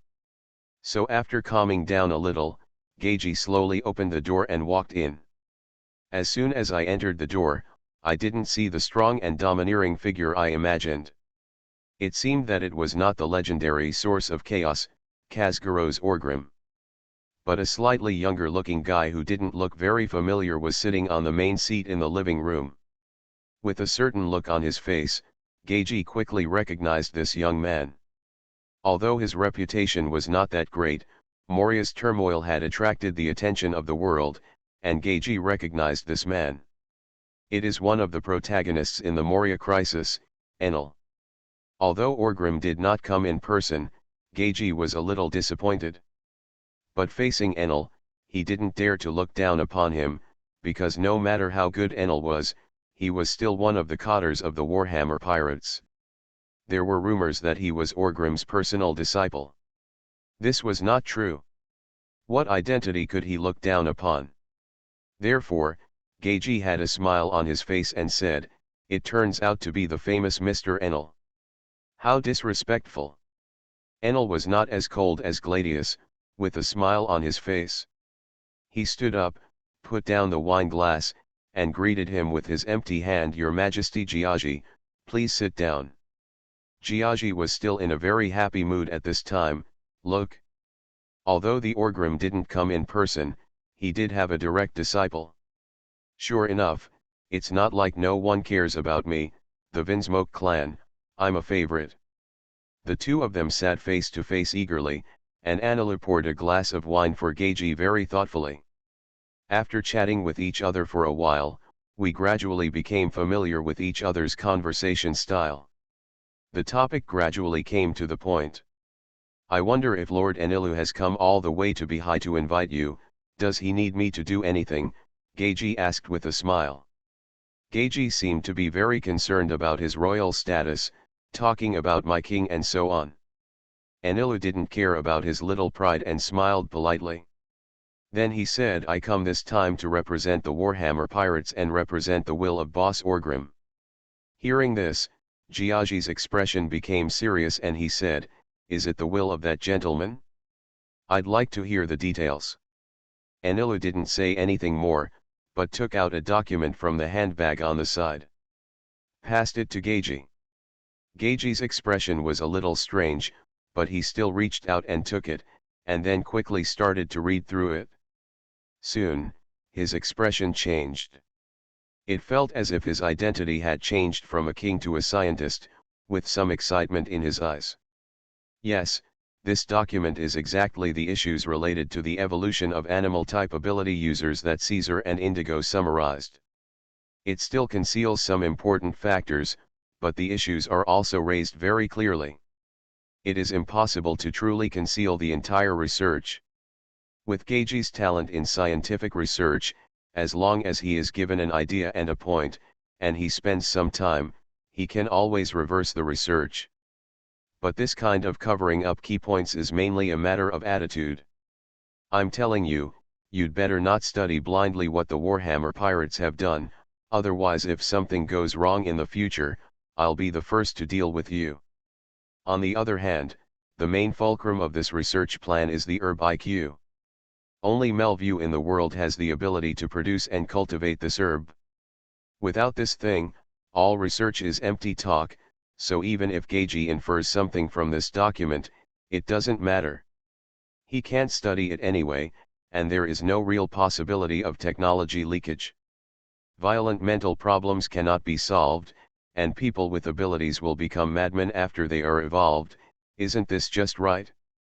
Simply speaking, as a weapon, as long as it is put into the battlefield, the crazier it is, the more lethal it will be. What else can be improved? Gagi suddenly murmured softly. He believed that if it is used as a weapon, there are two development directions. The first is to be like his own clone warriors, without any need for emotions or thinking, and just become a weapon. That's it for Tool Man. The second one is directly crazy and uncontrollable. This is also a very powerful weapon. It's just that this weapon is disposable, but it doesn't matter. As for the Warhammer pirates, they are a very evil pirate group. Gagi thinks that they are not particularly moral people, but they must adhere to humanitarian principles and minimize side effects. So he doesn't quite understand, why should we solve this problem? At this moment, Aniro took a sip of wine and said softly, "This technology may be deployed on the cotters of our Warhammer pirates, so we must overcome this problem. Is this a suitable reason?" Cotter, Gagi was stunned for a moment. He thought that the Warhammer pirates were planning to use this technology to produce cannon fodder on a large scale. Did they also consider the cotters? Ah, by the way, the bloody hand lion, the big cotter of the Warhammer pirates. Isn't Rengar an animal-type ability user? He should be the benchmark, right? Gagi doesn't know the existence of Lucci. After all, Lucci has never been to the sea, and he is a little guy. He is not a Warhammer at all. Leader of the pirate group. So that's the case. If that's the case, then this difficulty really needs to be solved. Giagi nodded and said. This time, on behalf of Lord Orgrim's will, I am here to ask your Majesty Gagi a question, that is, With Germa's technology and your majesty's talent, can this difficulty be solved? Enilu asked directly without hesitation. That adult found me directly. He must have valued the special research in my hands, right? Jiaji thought for a while and asked. Yes, the bloodline factor theory has a unique advantage in solving the devil fruit problem. It is said that this technology is called the life design, and it may even touch the realm of gods.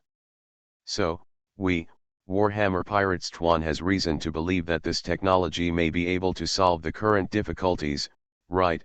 Enilu also said openly. Sure enough, Jiaji smiled and said. After a slight pause, he seemed to be thinking about something, and then he said, to be honest, without actual operation and hands-on experience, I can't guarantee anything, but based on the blood factor theory, there is indeed no shortage of possible ways to solve this problem. What is the success rate? Enilu raised his brows and asked directly. Geiji was stunned for a moment. Didn't I make it very clear? Without actual operation, I can't guarantee anything. But he looked at Enilu's sharp eyes and finally he swallowed his saliva and said in silence, I'm at least 50% sure. That's enough. Enel said without hesitation. Then, before Geiji could speak, Enel said again, His Majesty Vinsmoke Geiji, on behalf of the Warhammer Pirates and Ogre the Will of Boss Mew, invites you to Avalon to help us solve this problem. This, Jiaji hesitated for a moment, and then said, I'm sorry, Of course, as a reward, if you have any needs, you can also mention it to me. My boss Orgrim takes this matter very seriously. He once said that as long as it is not too excessive, I can accommodate it this time, Anila grinned and said with an evil smile. A sledgehammer breaks into pirates. Author, Zippo. Chapter 348. Jiaji was sitting alone in the living room at this time, holding a wine glass in his hand, quietly waiting for something. After a while, Enilu walked in from outside with a phone bug in his hand. It seems that he has already communicated with that Orgrim. Thinking of this, Geiji's eyes contained some expectation. Yes, the request he just made was that he hoped that the Warhammer pirates could help the Kingdom of Germa seize a fixed territory in the North Sea and withstand the pressure from the world government. As for dominating the North Sea, he didn't even mention it because he knew it was impossible. That crazy Orgrim, will you agree, Geiji thought secretly in his heart. But soon, his idea was extinguished by disappointment, because he saw Enilu shaking his head at him regretfully. Did the adult refuse? Geiji asked with some disappointment. Enilu also smiled helplessly and said, I'm sorry, Your Majesty Geiji, although my boss Orgrim really hopes to help the Kingdom of Germa, but unfortunately, this matter is beyond our capabilities. Although our Warhammer pirates still have some influence in Bihai, Bihai is, after all, the Bihai of the world government. Sure enough, Geiji whispered softly. He knew that even though Orgrim was fearless and crazy in the eyes of the world, and had repeatedly opposed the world government, there were no people who could stand in a place like the New World and reach the top of the strongest one is easy to fool. That's really a pity, Jiaji smiled bitterly, shook his head and said. However, my boss Orgrim said that if Geiji is willing to let the Kingdom of Germa enter the New World, he will find a good place for you and your country to stay in the Evernight Sea. The cooperation between them can also become more intimate. Enilu smiled and said softly. Geiji also smiled a little awkwardly. It's not like the Big Mom pirates have never made a promise to him for a similar proposal. If you go to all countries, you can give it to them casually. Pick a good place in the Kingdom of Germa, and you can get Charlotte Lingling's asylum without even paying soul tax. This is no different from the conditions given by Orgrim. But this is completely in line with Geiji's idea. No, even though his Germa kingdom is not a first-class place, if he really wants to find a territory in the New World, why should others give it to him? They can grab it themselves. But what's the use? The reason why Geiji is so rigid in the North Sea, if you want to have a fixed territory here, it is to carry out the second step of the plan. That is to dominate the North Sea and achieve the previous glory of the Germa kingdom. Going to the New World and establishing a fixed territory sounds like it looks great. But look, even big guys like Orgrim and others, who have been working hard in the New World for many years, still can't do big things in the North Sea. Even if he goes to the New World and develops the kingdom of Germa into a big success, Hong Huo probably won't be able to come to Bihai to dominate again. This is not in line with his original intention, so naturally it is not a condition that can impress him. I wonder what your Majesty thinks, Anilu asked again. Geiji sighed helplessly and said that Adult's proposal is certainly a good one, and I can see the sincerity in it, but unfortunately, the kingdom of Germa is rooted in the North Sea. I belong to the Smoker clan. We have things we must complete in the Bihai and have no intention of entering the New World for the time being, so even though the Lord's proposal was very exciting, I had to reluctantly refuse it. Terribly sorry. That's it, Enelu nodded slowly. Then, he continued to ask, so besides that, do you have any other needs, Your Majesty? Geiji smiled, waved his hand and said, apart from this, the kingdom of Germa, can do it? There is none left. That's really a pity. It seems that we can no longer reach cooperation on this issue. Anilu also nodded with some regret and said, Geiji is not a bad person. It is impossible for you, Orgrim, to give you whatever you want. Therefore, he will not give it to you until his needs are not met. He will help the Warhammer pirates solve these problems. Moreover, he originally planned to take advantage of the situation. After returning this time, he must reveal the incident to the Big Mom pirates and put some pressure on them. Maybe it can be done by then? Although it still feels a bit unreliable, it is better to do it than not. So he did not intend to help Orgrim solve this problem and sell it well. Because he knew very well that once the matter is done, the strength of the Warhammer pirates may soon increase, and then he will not be able to please Charlotte Lingling. It is really self-defeating. Just when Geiji was thinking about these things, Enero suddenly asked again the Big Mom pirates, have you communicated with your Majesty, right? Jiaji was stunned for a moment, but he didn't hide anything. This is not something that can be concealed. Yes, but I made the same request, but unfortunately, Geiji smiled and shook his head, his expression somewhat disappointed.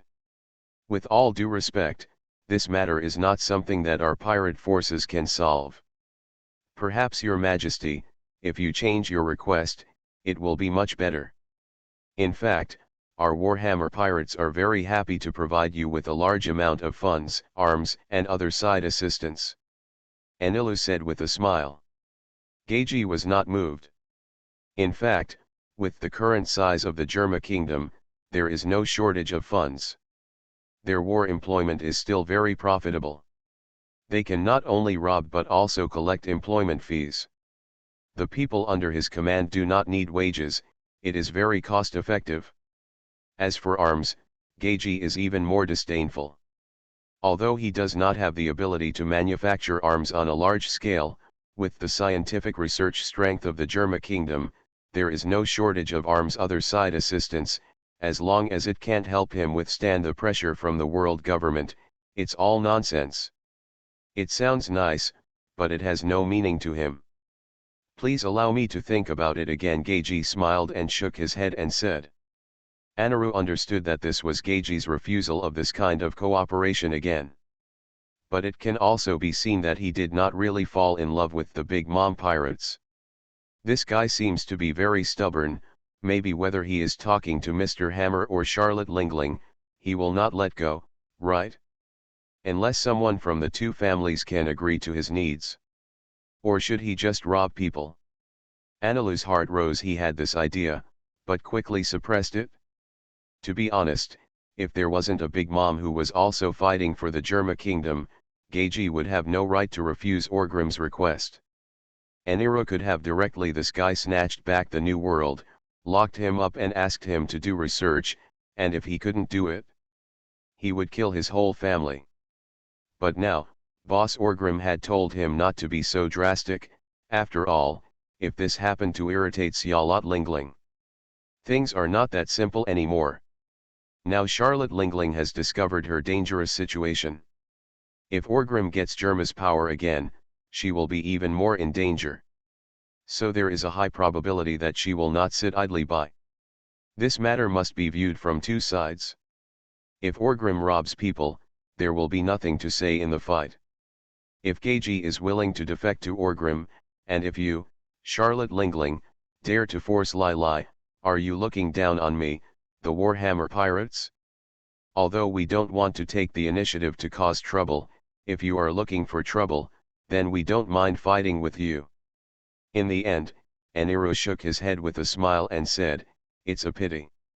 I asked you to go all the way in vain." Geiji also relaxed a little. He was also afraid that the Warhammer pirates would turn against him and rob him. But from what Eniro meant, they probably didn't have this idea. It was probably because the two big pirate groups were afraid of each other, right? This is good for him. Not running away in vain, being able to have a conversation with Mr. Eniro is also a very good gain for me, Jiaji said very politely. In any case, the door of friendship in our Warhammer Pirates will always be open to Your Majesty Geiji. If Your Majesty really changes your mind one day, please contact us in time. Enilu smiled and handed Geiji a piece of paper with the contact information of the Warhammer Pirates on it. Geiji also took it very seriously. Many friends lead to many paths. Since Geiji did not fall in love with Big Mom as for the pirate group, Enel also followed Orgrim's instructions and just disbanded with him peacefully. After sending Geiji away, Enel contacted Orgrim again. After a while, he reported the situation here. Orgrim didn't pay much attention to it. This time it was just a contact, to explore Geiji's attitude. He casually told Eniru a few words and asked him to come back quickly. Avalon, maybe you can catch up with Queen Stussy to give birth to a baby. Avalon, on the coast, Orgrim held a fishing rod in one hand and hung up the phone bug with the other. Beckman took a break from his busy life today, and unexpectedly I'm fishing here with him. But it can be seen that neither of them has gained much. How about it?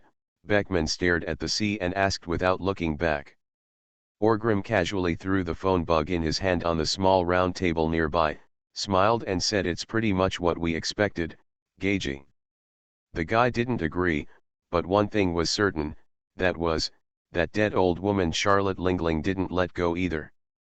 It seemed like there was still a chance. The simplest method doesn't work, Beckman also smiled and said. If Geiji agrees to help, then all problems will be solved. This is the simplest way. But now, Geiji absolutely, then if Orgrim doesn't want to give up the evolutionary technology of animal-type ability users, he must have other methods. There is a lot of risk in this. If you are not careful, it will turn into a war. If it doesn't work, just fight with that dead old woman. Orgrim suddenly said. Ha ha ha ha, that's just the most helpless way. Beckman laughed a lot and said. But it's really the most direct way, isn't it? Orgrim also laughed and said. Don't worry, since Geiji is not colluding with the Big Mom pirates, we don't have to be so impatient. For now, let's wait until the big things happen for our Warhammer pirates. How about that? What is the expected date of birth given by Nightingale? Beckman changed the topic with a smile. 2 weeks later. Orgrim also said with an expectant smile on his face. Yes, don't worry for now, wait until your child is born. Have you thought of a name? Beckman asked. But as soon as he said these words, he regretted it. After all, this bastard Orgrim's naming skills are simply genius. What if he named the child Kazguros Zhao? What should we do with 4? This is not impossible. After all, Beckman knows that Orgrim appreciates the culture of the Kingdom of Flowers. Orgrim didn't notice Beckman's strange expression. Instead, he smiled and said, if it's a boy, let's call him Kajgros. Orgrim hadn't even finished speaking when the phone on the table suddenly started ringing. Orgrim turned around and saw that it was Nightingale. He was shocked and quickly answered the phone. "Captain, come back quickly. Stussy is giving birth," Nightingale shouted directly at the phone bug. Orgrim's face changed and he cursed, "You damn bitch, didn't you say that for 2 weeks before? Did you drink oolong tea?" After saying that, Orgrim didn't give Nightingale a chance to fight back and hung up the phone directly. He also knew that Nightingale couldn't be blamed for this. After all, how could it be so accurate? Beckman was too no longer interested in fishing. He and Orgrim turned around and ran towards the station without collecting the fishing gear. You are listening to Novels at Bless Up channel. Wish you happiness and luck. How do you feel about this novel? Please like and leave a comment. A sledgehammer breaks into pirates. Author, Zippo. Chapter 349. Not only Orgrim was rushing towards the station, but the core cotters of the Warhammer pirates all put down their work at the same time and rushed towards the station in a hurry. Aaron, now a fishman officer of the 1st Legion of Avalon, received an order at this time, requiring his company to quickly enter a state of combat readiness. The entire area within 3 kilometers of the Warhammer Pirates headquarters is under martial law and no one who is not a member of the Warhammer Pirates is allowed to enter. Anyone who violates this rule will be shot without mercy. At this time, Aaron was carrying a serrated machete on his shoulder, wearing Avalon's handsome black military uniform, patrolling the station. Not far away, people from the black-robed picket team were also patrolling. It seemed that they had also received orders. While performing the task, Aaron also had some doubts in his heart. What happened? Not long after, he saw the leader of the black-robed pickets, the bloody-handed Lion Rengar, running into the station from a short distance with an excited look on his face. The 3rd cotter, Aaron thought silently in his heart. In just a short moment, 3 cotters hurried back to the station, and they all looked happy. Is there going to be a war? Aaron suddenly thought of this answer. Then, he also became excited.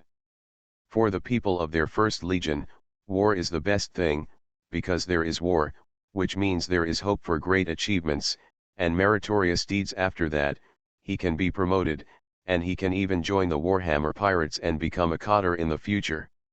This is a great thing. Just when he was thinking about this, he saw Orgrim leading Beckman in such a frenetic manner. Rushed past him.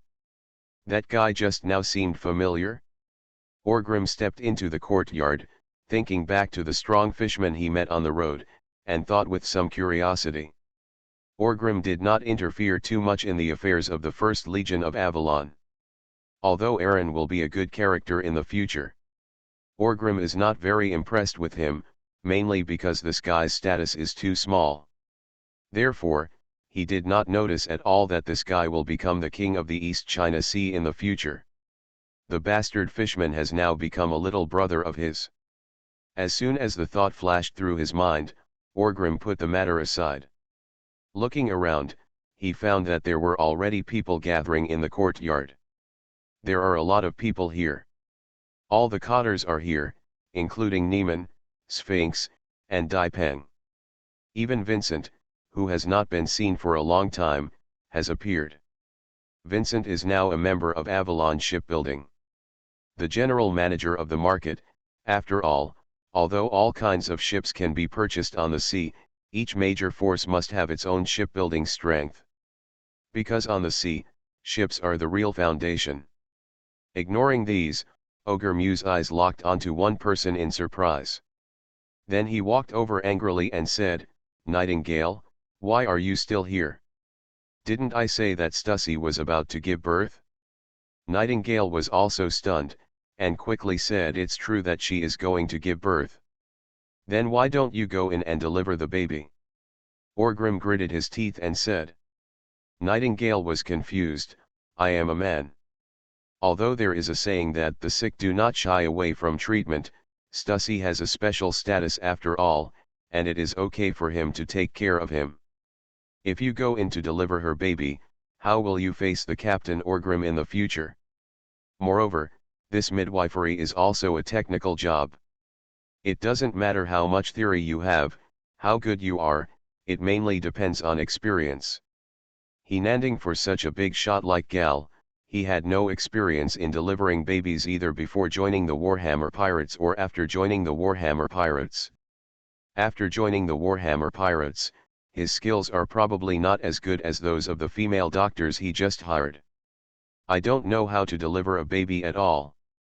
But don't worry, I've arranged the best delivery team in Avalon, I'm sure there will be no problem, Nightingale quickly explained. Orgrim was a little anxious just now, but now he has reacted, but he didn't say anything more. He nodded to him and walked towards the door. At this time, Neiman, Shiji, and Mihawk were holding the door, making it impossible for the other cotters to squeeze through. What to do? What to do? Make room for me, why do you three seem more anxious than me, the father, Orgrim said cursing. Neiman was very sensible and made way for Orgrim. Shiski ignored him. He looked a little anxious and rubbed his hands nervously. Want to do it? If he hadn't known that this old guy was in Melview on weekdays, Orgrim would have suspected that his wife was giving birth there. Mihawk still had a cold face, but there was a little expectation in his eyes. With a bright look on his face, he said, although you are the father of the child, I am also the master of the child. Of course, I want to see the child as soon as possible. Orgrim had a toothache after hearing this, but he didn't refute anything. He stood quietly at the door, seemingly calmly waiting for the news inside. Beckman came over and glanced at Orgrim. Mom, I noticed some fine cold sweat on his forehead, and smiled in my heart. Although he looked calm on the surface, was he really panicking? Why is there no movement? I remember at times like this, shouldn't Stussy be yelling? Orgrim asked strangely after listening carefully for a while. Nightingale also came over and looked at Orgrim in surprise. Where did you get this strange knowledge? Isn't it right? Orgrim asked. It depends on the person, don't forget, Stussy is not a weak woman. Nightingale smiled and said. Have you thought of a name? Mihawk suddenly asked. If it's a girl, just call her Anna. Orgrim nodded and said directly. Anna? Mihawk murmured softly. Shiji's eyes lit up and he said, does it mean elegance and freedom? You're pretty good at naming. Orgrim looked at Shiji with some surprise. He didn't expect that this big boss knew this. He searched in the big library for a long time before finalizing this name. What if it's a boy? You haven't even finished speaking yet, Beckman also asked. For a boy, if you have a cheap name and can make a living, then call him Gowden, Orgrim said very casually. But before he finished speaking, Shiji pulled out the saber from his waist, and Mihawk stared at Orgrim with murderous eyes. Ha ha, ha ha ha, Orgrim laughed dryly twice, and then said quickly, I'm just kidding, this is my son, and dressed. Kajgro and dressed. Listening to Orgrim's words, the murderous look in Mihawk's eyes and the knife in Shiji's hand were put away. Then Mihawk looked at Shiji with an inquiring gaze. After all, he didn't understand the name. No name. Shiji seemed to understand what Mihawk meant, and explained this is a good name, Andre. It means brave, good at fighting, and brave. Stead, the noble wolf, together, and dressed, the noble wolf who is brave and good at fighting, really looks good. Mihawk nodded. This would be great. What if it was really called Kazguro's Gowden? It doesn't matter if you don't accept this disciple. Just when Orgrim and others were talking nonsense here, suddenly, a clear and powerful cry came from the room that had been silent for a long time. The child is out? The sound is loud, ha ha ha ha, it's good. The louder it is, the healthier and stronger it is. Nightingale laughed and said. Orgrim and others also became excited, wishing they could rush into the house right now. Is it Anna or Andrest? Shiji murmured with some anticipation. Being born a boy or a girl is actually the same to Shiji and others, although there are indeed differences between men and women. But there is not much preference for boys over girls in this sea. There are so many queens from various countries, but among pirates, aren't there also heroes like Charlotte Lingling? As for the Navy, aren't senior advisor Itsuru and Jun, the future general candidate, both heroes among women? Therefore, no one specifically asked for the gender of the child. Just when Orgrim and the others were looking forward to it, the door was finally opened, and Britannia, the head maid, held an ugly-looking baby in her arms and walked out with a smile. Lord Orgrim, Mrs. Stussy has given birth to a boy, and our Warhammer pirates also have a little prince, Britannia said excitedly. Son? Orgrim's eyes lit up and he asked excitedly. That's right, it's my son, Britannia quickly said again. Orgrim reached out and hugged the child. He looked down and saw that it was indeed ugly. The skin was wrinkled and there was a head of black lanugo hair. His eyes were not opened, and his hands and feet were messy. Pedaling, seems to be very energetic. Kajgro and dressed, my son, Orgrim murmured with some emotion in his heart. Before he could think about it, Shiji took the child from Orgrim's arms with a very skillful movement, as if he had practiced it many times. Looking at his posture, he also looks like he has obviously studied it, which is very correct. And dressed, Andre, my wonderful grandson, Shiji's old face smiled like a chrysanthemum, and he said happily. Then, Beckman, Neiman, my hawk and others all gathered around and started chattering. On the contrary, Ogre was Mew, the father, was excluded. Orgrim was stunned for a moment, but he didn't fight with them anymore. It was his son anyway, wasn't it? On the contrary, he was more worried about Stussy. This woman there was no sound inside, and a child was born. He didn't know how much pain he suffered. So Orgrim walked directly in. Stussy had just been taken care of by a group of female doctors at this time, and lying quietly on the bed, the quilt was tightly covered.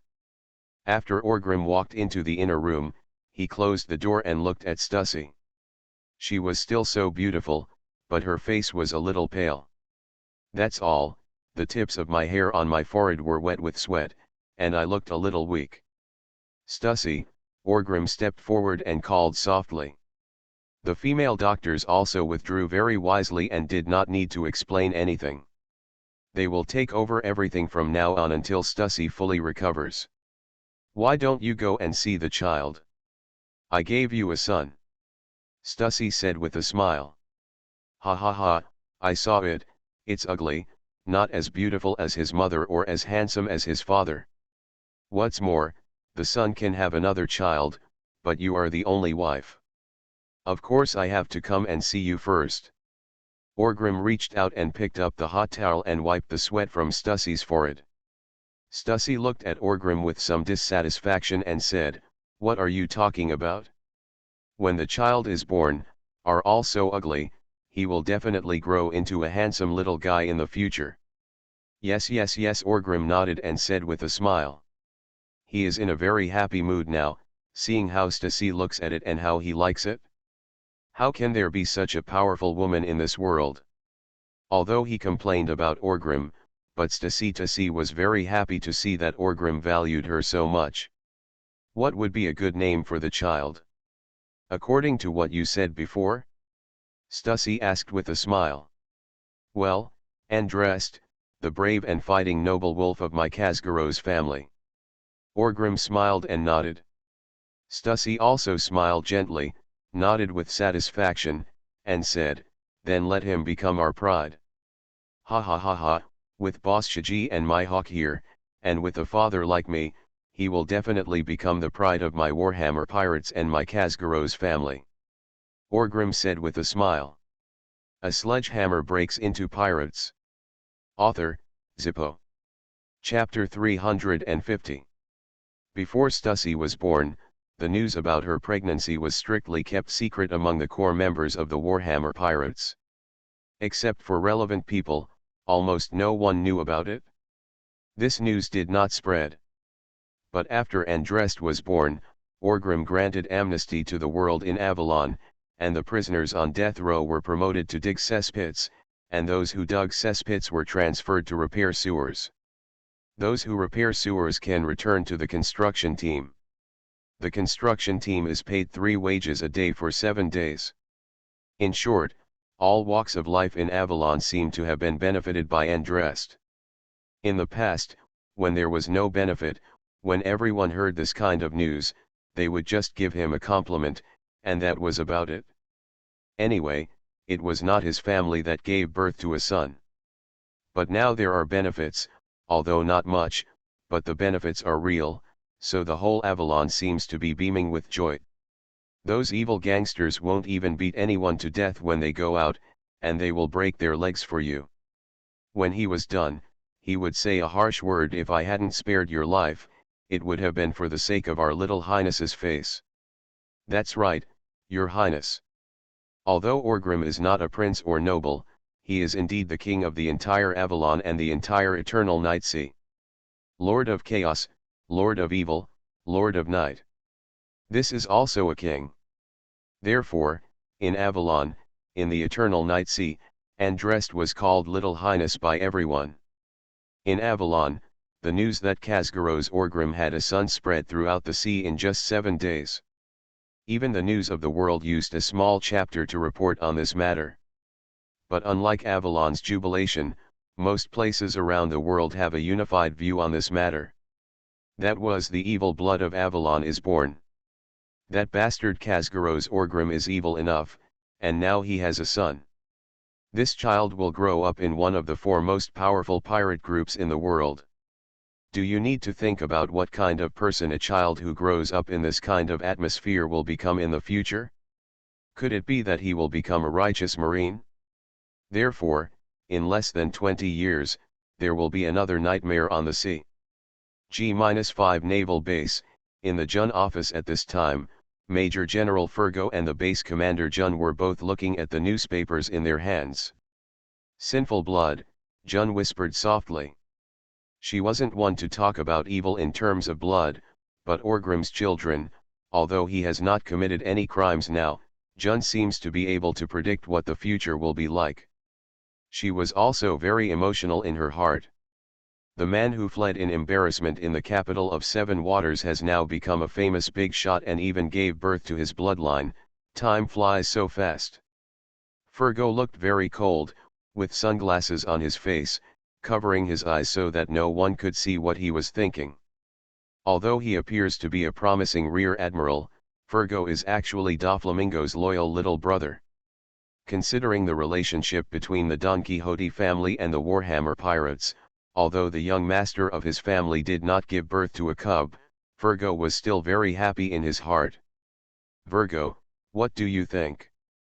Jun suddenly asked.